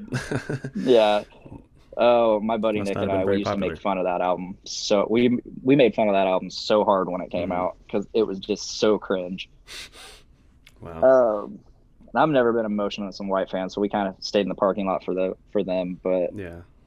um, yeah, Slipknot's that like they're a band that I've only ever seen from the lawn. So when my wife hit me up with the stuff for the Slipknot Killswitch show, I was like, you know what? We have the money. I want to make sure. Like this is her first time seeing Slipknot too, so Hmm. I was Throw like, into the pit. I didn't want to be in the pit. I don't want to be in the Yeah. pit. I don't want to Okay. be that sweaty. Hmm. Um, I was like, I want to be as close as we possibly can without being in the pit. Yeah. Sure enough, she found the tickets. It's kind of off to the side, not center, but at that point when you're that close, it does not matter. Yeah, it doesn't matter. In the lawn, you have the pillars holding up the main pavilion, so it's like that gets in the way. But and so you don't want to be on the side. However, when you're inside the pavilion, there's no pillars, so it's like, let's do it. Let's get as close as we can. I don't care if we're on the side. So let's talk about Star Wars, because let's talk about Star Wars. When you were writing your Star Wars fan fiction in high school, these are probably the same years. I mean, it spanned over probably a decade, but I was playing Star Wars games online. I don't know if you ever played these games. There was started out with Star Wars Dark Forces 2, and then Star Wars Jedi Outcast came out, and then Jedi Academy. So Jedi Outcast and Jedi Academy are like... I always wanted to play Jedi Academy. Yeah, so they're like the multiplayer games. You get into these servers, everybody has their lightsabers or whatever, and it turned into a whole different thing, because you're supposed to go... I'm going to disappear from the screen real quick. Sure. But I can still hear you. I got my AirPods in. Gotcha. All right. So the game started out as, depending on which game mode you're in, you either have guns and blasters and stuff like that, or you can just have lightsabers. You can have both. And you're supposed to have different game modes. The main one is free for all. You just go in there and you just try to kill as many people as you can and score points. But it very quickly turned into a chat room with occasional action. And the games turned into everybody starting clans. You would start clans and you'd have different ranks. And you'd have to do trials to level up in the clan and stuff like that. And that's what everybody was doing. And it turned into this chat room. And they started forming these rules where if you go into a free-for-all server and you just start killing people, they say, no, stop laming. And they call it laming, where we're just here to chat. And if you hurt somebody, we're going to kick you out. So then the games turned into less action, more talk. And you had to really look around to find a server where people are actually playing. But I spent so many years playing these games and downloading different maps that people made and joining clans, starting my own clans, making websites for these clans, joining forums. And that's what I was doing while you were writing your Star Wars fan fiction. Yeah. Big Star Wars fan. I can't say I was doing it very well, but I was doing it. I've always been really into writing. Up until these last few years, I've just had nothing but writer's block. I have nothing to I started writing the fiction and stuff, and then I got into songwriting without music, just writing songs. Okay. A lot of them came out as cheesy country love songs. Okay. If it's and I've never been into country, but I would always write love songs. Okay. And then I got into metal. Yeah, and then I got into metal, or I was already into metal, but when I got in my first band, then I had to learn how to write to music that was already there. And what's your process for that? If you're given an instrumental and you're told to write to it, what from start to finish, how does it usually come together? If it's if it's not different every time. Nowadays, it's a matter of okay, let's find the vocal pattern. Where's the pattern at? What's the rhythm that I can do this at? And I haven't actually been able to put a lot of this into practice. Yeah. I've been given a song recently from my buddy Will in the Fallen Mind to do. I need to actually start working on it because it's a killer song. But no, got to find that vocal pattern, and then at some point find once you find the pattern, start throwing in words. And then one of those words just starts sticking. Yeah. And then you write the words, you write the rest of the lyrics around those words that stick, I guess. I don't know. It's been so long since I wrote. That's exactly for the longest time. What I'm doing now that helps me out is I do that, but I record my ideas as I come up with them. So I'll open up the song in my DAW. I use Reaper, and by this time I've already listened to it a bunch. I have some ideas generated, but I'll go section by section. And I'll just riff on it. I'll just go, and if it sounds good, I'll keep it and then move on to the next part. And so then I have a finished song of me just whispering the patterns, the melodies, vocals, everything like that. Yeah. And then there will be certain words that I'll automatically say in parts. And then that word will end up being in the song because it sounds good there, and I'm like, okay, let me form the rest Yeah. of the words around it. So that's Yeah, I've very done similar that. process. But recording your what's the word, improv is helpful too, because sometimes I used to just come up with it in my head and then try to hold it there, and sometimes it would be very, Yeah, I would that's what lose I good do. ideas. That's kind of what I've done. And see, I wish I've done the whole scat thing, and it's worked. It's been very successful. Hmm. However, in my mind, I need to let go, because that's Hmm. just doing that is in the moment is silly, and I don't like being silly or You don't like being silly? feeling silly. I Since do, but when? like I don't like feeling silly. Oh, come on. Um, I, It's part of the I know. I process. need to let go and be. It is. It absolutely is, and it's so helpful. But um, for me, if I don't have it in my head exactly the way it needs to be done Hmm. when I'm recording it, like and then I just lose it, and then I lose motivation. And it's been a terrible, like, Well, yeah, almost because decade of. it's not about recording something good. You're not going to be singing at full volume, but I'm talking about when I do it, I just whisper. I just whisper, and I Yeah. just, come up with whatever I can come up with at the time. And then when I'm recording those ideas, it's more comfortable because everything that I do gets put down, and then certain things will just stick, and it's a lot easier because then I can just move on to the next thing. I don't have to remember it; it's Hmm. there, and then I can listen to that over and over, and the song becomes a song Hmm. in my head, and then I just have to put words to it. So like it's already there. The song is already there. It just Yeah. needs that substance, and I find it a lot easier. That's what I've been doing lately. Is like this whole album. This is the second album that we're working on right now. Um, I have all of the songs recorded like that. So there are rough tracks of me just going, you know, and Yeah. we're just whispering, and so the album is there, and then I just have to put words to it. Like I feel like the hardest part is just coming up with where all the words are going to be, and then putting words to it. Just start typing. You just start writing something, and it just flows out. I think writer's block is more of a mental block. I think writer's block is Absolutely.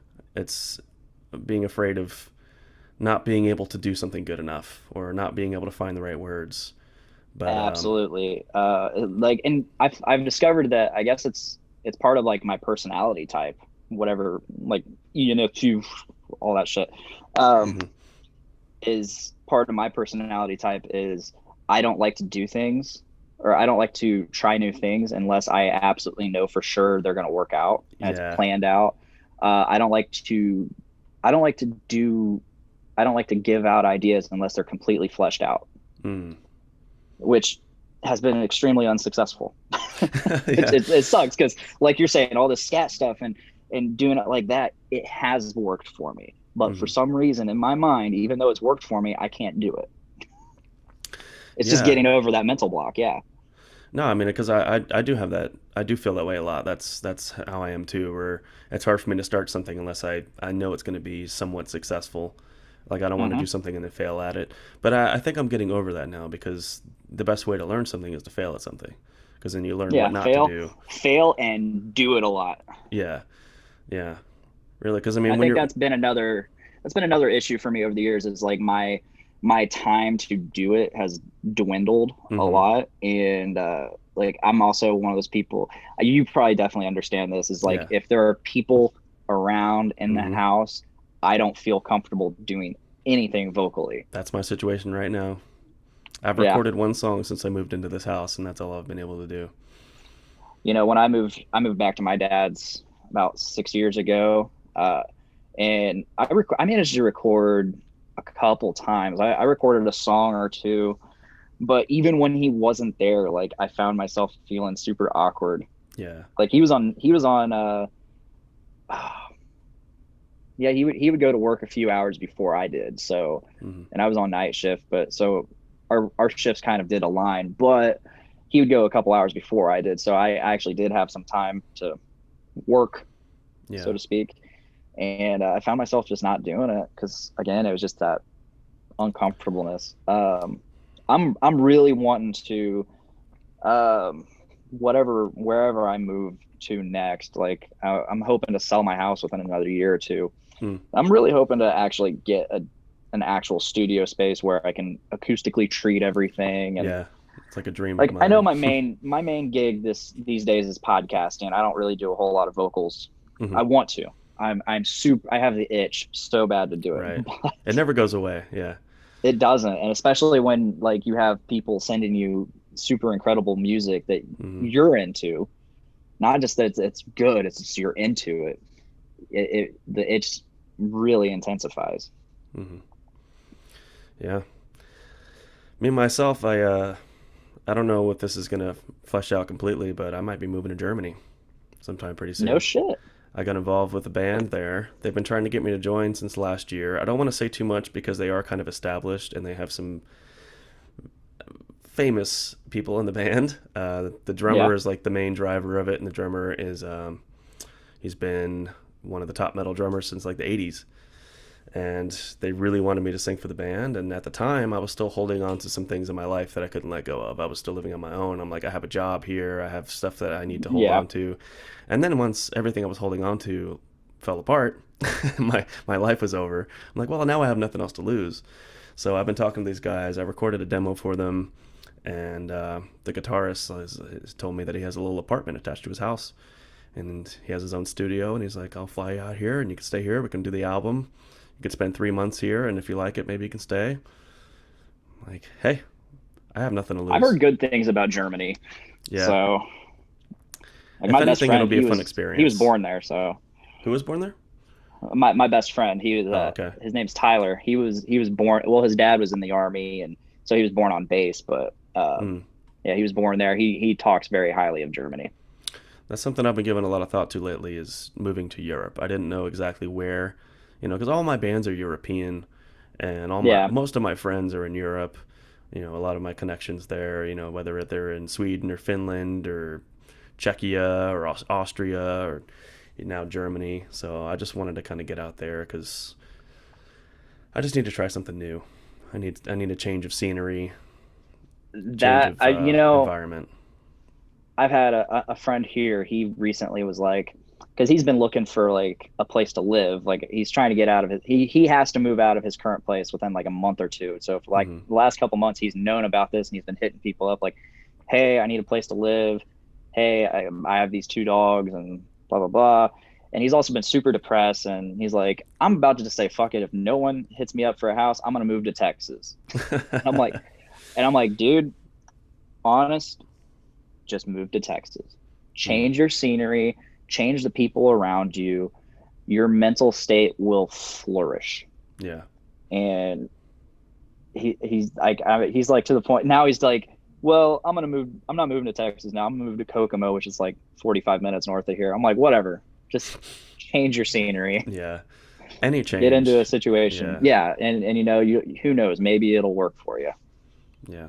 So and in your situation, fuck yeah, go for it.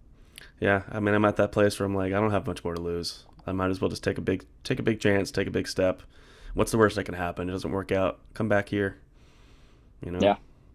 So we'll see what happens. Right now, it's just in talks, but it could work out. I may go there and I may like it enough that I might stay.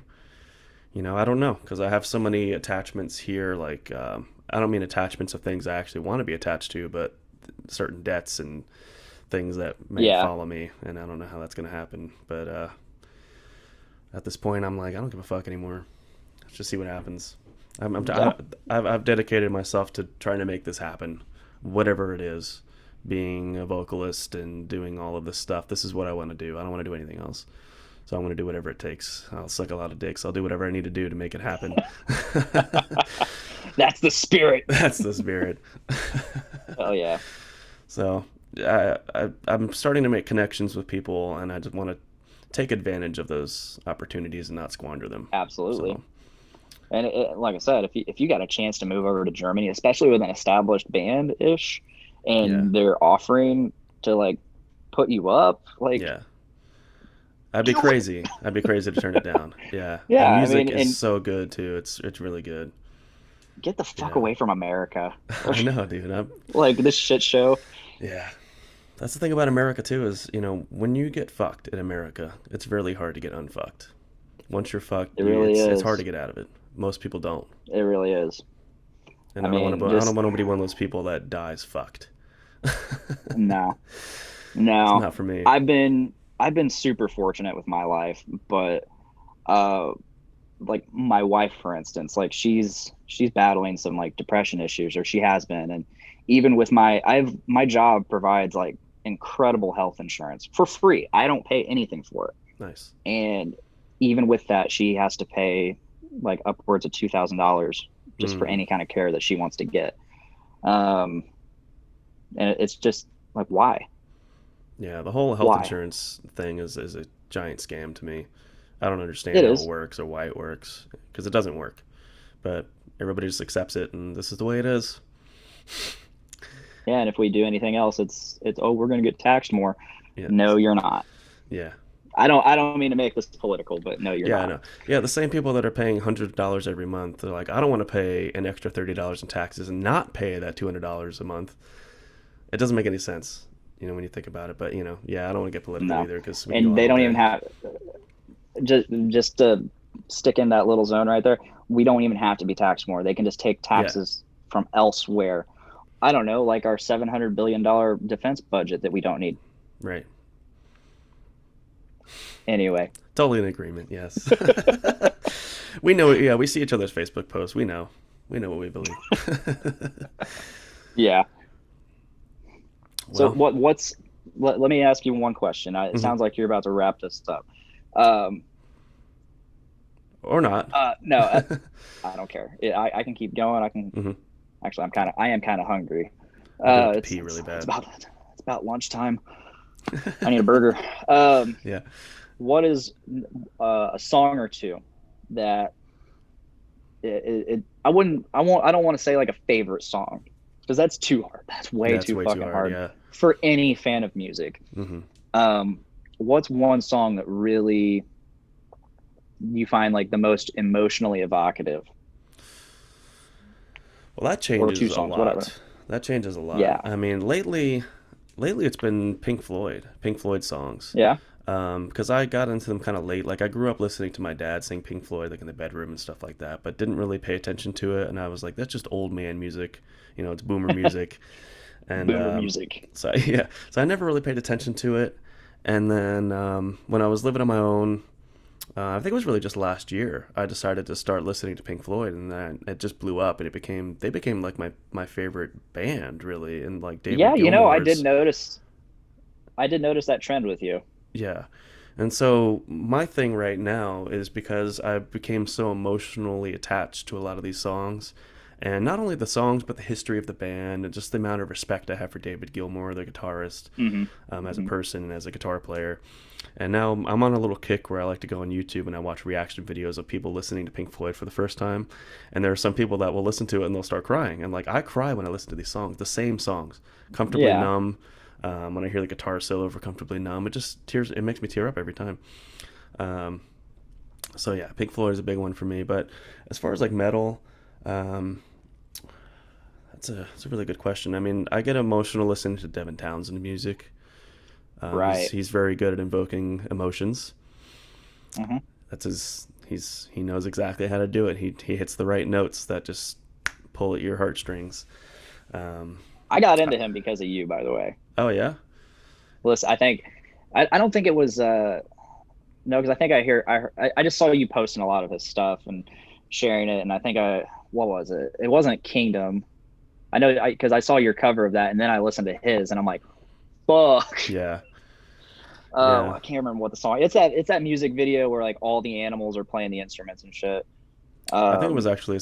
Oh, well, all the animals are playing the instruments. Was that yeah, and Spirits Will Collide or something like that? There was like a yes, gorilla that one. playing bass. Yeah, Yeah, the elephants playing the drums and yeah. shit. Yeah, that was a cool ass music video and a cool ass song. I actually got into him because of Kirsten, my ex girlfriend. Oh yeah, yeah. Yeah, she was obsessed with him. I think she still kind of is, but there was one night where I hadn't really listened to him before, and we were laying in bed, and she went on for about an hour and a half telling me his whole life story and everything about him, and that kind of what triggered it at first, and then I started listening to the music, Hmm. and there's something there for everybody. It's a very diverse Right. discography. Yeah, But I don't know. I mean, it depends on the mood that I'm in. There are a lot of different bands that they'll just hit the right note, the right Oh yeah, for sure. combination that will just trigger emotions. But off the top of my head, those are the two that when I really like want to cry, I'm like I'm in a crying mood. For me, it's Pink Floyd or Devin Townsend. Yeah. Hmm. So there's this one song that really sticks out to me, and it's by Parkway Drive off their album Atlas. It's the last track called Blue and the Gray, Okay. and it's completely screamed.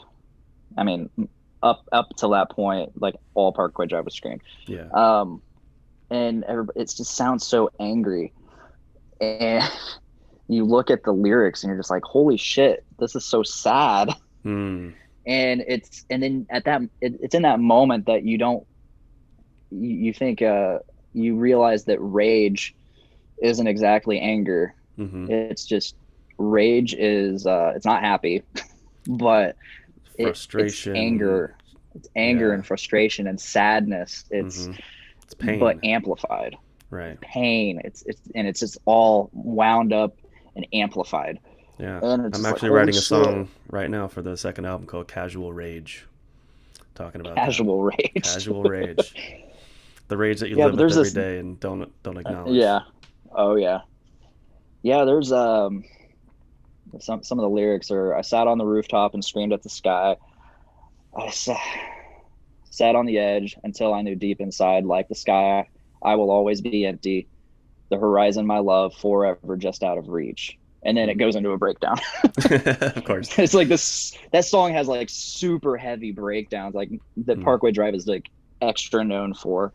And then my other favorite lyric from the song is distance was born when the sea and the sky grew apart. Loneliness was born the day I let you go. It's like, fuck. Wow. Listen to that song. I will. It'll hit. It'll hit really hard, and Mm. it's easily one of my favorite Parkway Drive songs. Besides like classics like Carrion, see, there's Carrion, there's Home is for the Heartless, Mm. uh, Sleepwalker. If you really want to get going, that's a kick-ass song. I don't know how into Parkway Drive you ever got, but I was into them for a little while. My favorites by them were Siren Song was a good one. yeah, Does it make you sick? Yeah. fucking. There's a misheard lyric, an easy misheard lyric in there, and it's the it's the breakdown. It's like death by first light. Oh, It sounds like Death he's by saying death Fleshlight? by flashlight. Yes.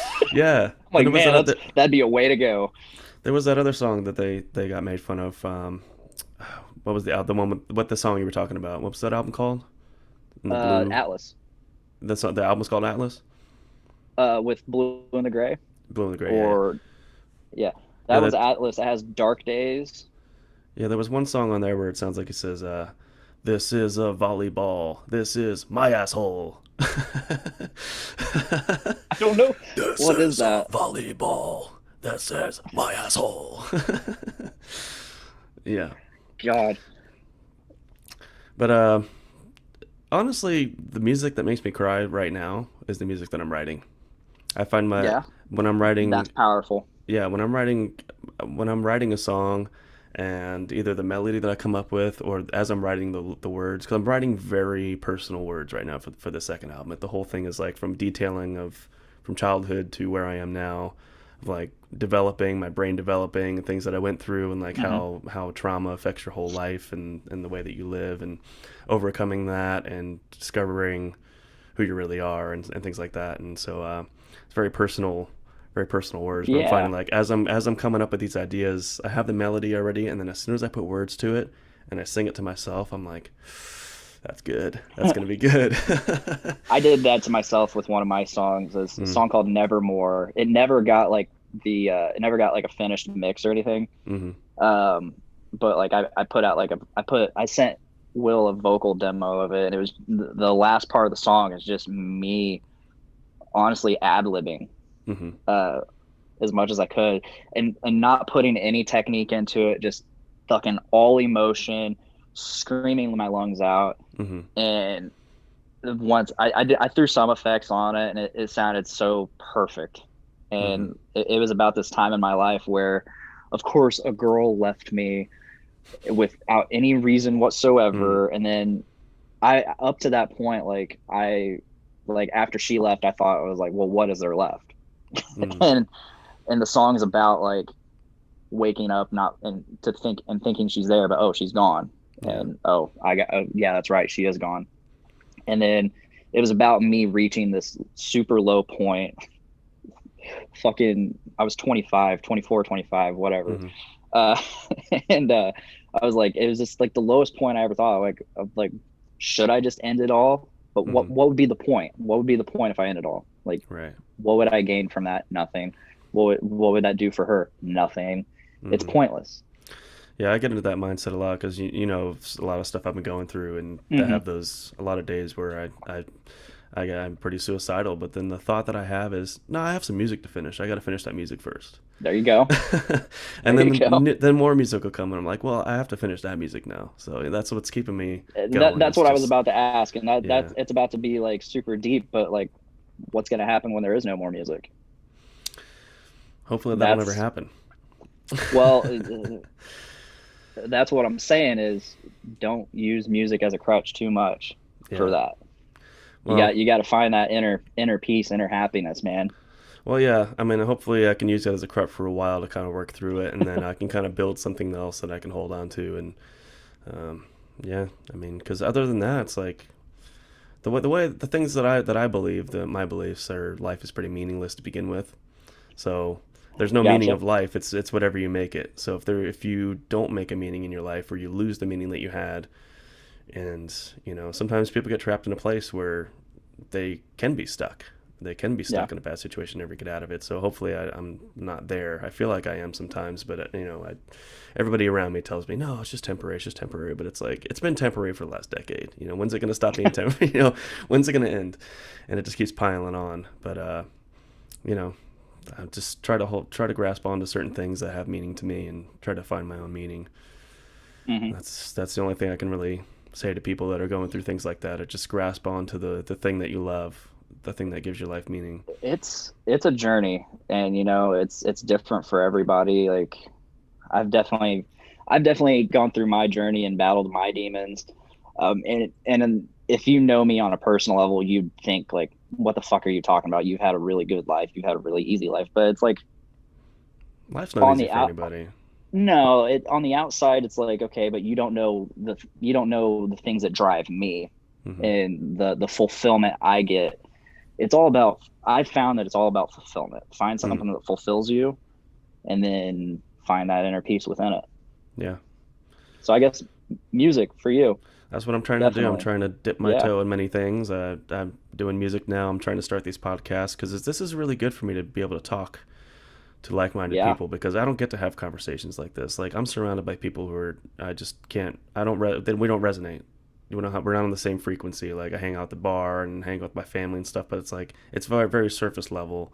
Nobody Right. around here really gets where I'm coming from, and so to be able to talk to people like you and people I've known for many many years online, and actually start to have these conversations and just record them, and Yeah. maybe something we say will trigger something in somebody else and they'll get something out of it, or not. But Absolutely. either way, I'm getting something out of it. So That's kind of why I started my podcast. So Podcastrophe was born out of this desire because I have this friend group over here and this friend group over here, and hmm. we're over here and over here, and I am sometimes telling stories to this friend group about X friend group up here, Hmm. and then stories about this group to over here, and they never intersect. Yeah. So I was like, what if I found, and I always wanted to have these deeper conversations with people, Hmm. such as we're having, like this free form, no exact topic, Right. whatever. No rules. So I started thinking, like, what if I started, oh, I'll invite this person from over here and this person from over here, and let's get them on a show together. Yeah. And otherwise, they would have never met. And I've actually established friendships between people through my show, and it's really cool. It's really cool. Yeah, that made a big difference for me because I spent the last decade so focused on myself. What can I do to get more attention? What can I do to get more views? And what can I do next Hmm. for me? And when I really started reaching out and trying to work with other people and support them as well, and it's starting this little community of not just musicians but artists and people doing other Mm-hmm. things. And now they're all working together. I have producers that I've worked with that are now working with this person that I used to work with, and now like it's becoming this like this big family, this community where everybody's getting to know each other now, and kind of like building my own group, my own family, my own friends, and it's something I really had to do, is stop focusing so much on myself and what I can do to help me. And you find that helping others and collaborating with others does help you. It helps you in a way that you didn't Rising expect. tide raises all ships. Yeah, exactly. I like that. I think that's a good place to end it today. Hell yeah, man. It's been a good talk. Yeah. So tell everybody where to find you. I mean, obviously, Podcastrophe. You got it right So I there. got But Podcastrophe. So there's Podcastrophe. You can find Podcastrophe on Facebook, Instagram. I don't do Twitter, but it's there. You can catch the podcast in audio form on iTunes, Podbean. That's the big one. Spotify, Stitcher. And it is on Twitcher. Twitch, but we did have a lot of live shows, so it's on YouTube. Mhm. On YouTube, I also have like this thing called 30% reviews, half-ass reviews Yeah. from a half-ass dude. Yeah. So like mostly just beard oil and stuff, but I've reviewed a few other things on there. I I like that wanted to idea. start doing like, yeah, well, like that's not to keep this going much longer, but that's I'm known as the 30% guy Okay. because like I never put more than 30% effort into anything, Sometimes that's all which you is need. it's a total joke, but I put off that air of myself, like I don't give a fuck about anything, and Yeah. I don't put a lot of work into anything. Hmm. But my joke with that is like my 30% is better than some people's 100%. So, Yeah. which is kind of true sometimes. I'm not Hmm. going to claim that much credit though. So yeah, you can find Podcastrophe on YouTube, Facebook, iTunes, Podbean, all of that. You can find my other podcast, Rank 'Em All, on all those platforms as well. I'm getting ready to start working on another podcast/podcast network, born of a show called Brews with Dudes. Hmm. But Brews with Dudes is going to be expanding into more of a network called the Dudes Network, in which my other podcast that was born on Podcastrophe, Happy Fun Metal Time, it's going to be part of that new one. So I have a metal podcast as well that we're in the work. We got like 6 or 7 episodes so far, very inconsistently put out. Yeah. Other than that, you can So you have find. like I mean, 4 or 5 different podcasts going. if I'm not making it, I'm guesting on it, like Yeah. this one. I love podcasting. It's become quite a passion of mine for like the last 3 or 4 years. When I found out that music wasn't really doing it for me, I guess. Hmm. Or maybe it was my lack of ability in music and my lack of drive to get better. Yeah, I mean, it could be a phase too. I mean, you never know. It could You never be. know where your mind is going to take you. For sure. Yeah, I just sat and I had like all this gear that I accrued from wanting to learn the production side of music and record people Hmm. and mix people. And I was like, I have all this gear. Why not just talk into it? There you go. So yeah, my music, it can be found in various places that I can't really say. Maybe I'll send you a link or something and you can Yeah. spread it around. I don't know. Like I have the Fallen Mind. That's my big one. Right. That's the one I'm most proud of and have the most actually music out there with. Hmm. If I'll send you the link, but if anybody wants to search the Fallen Mind Casting Shadows 2018. Okay.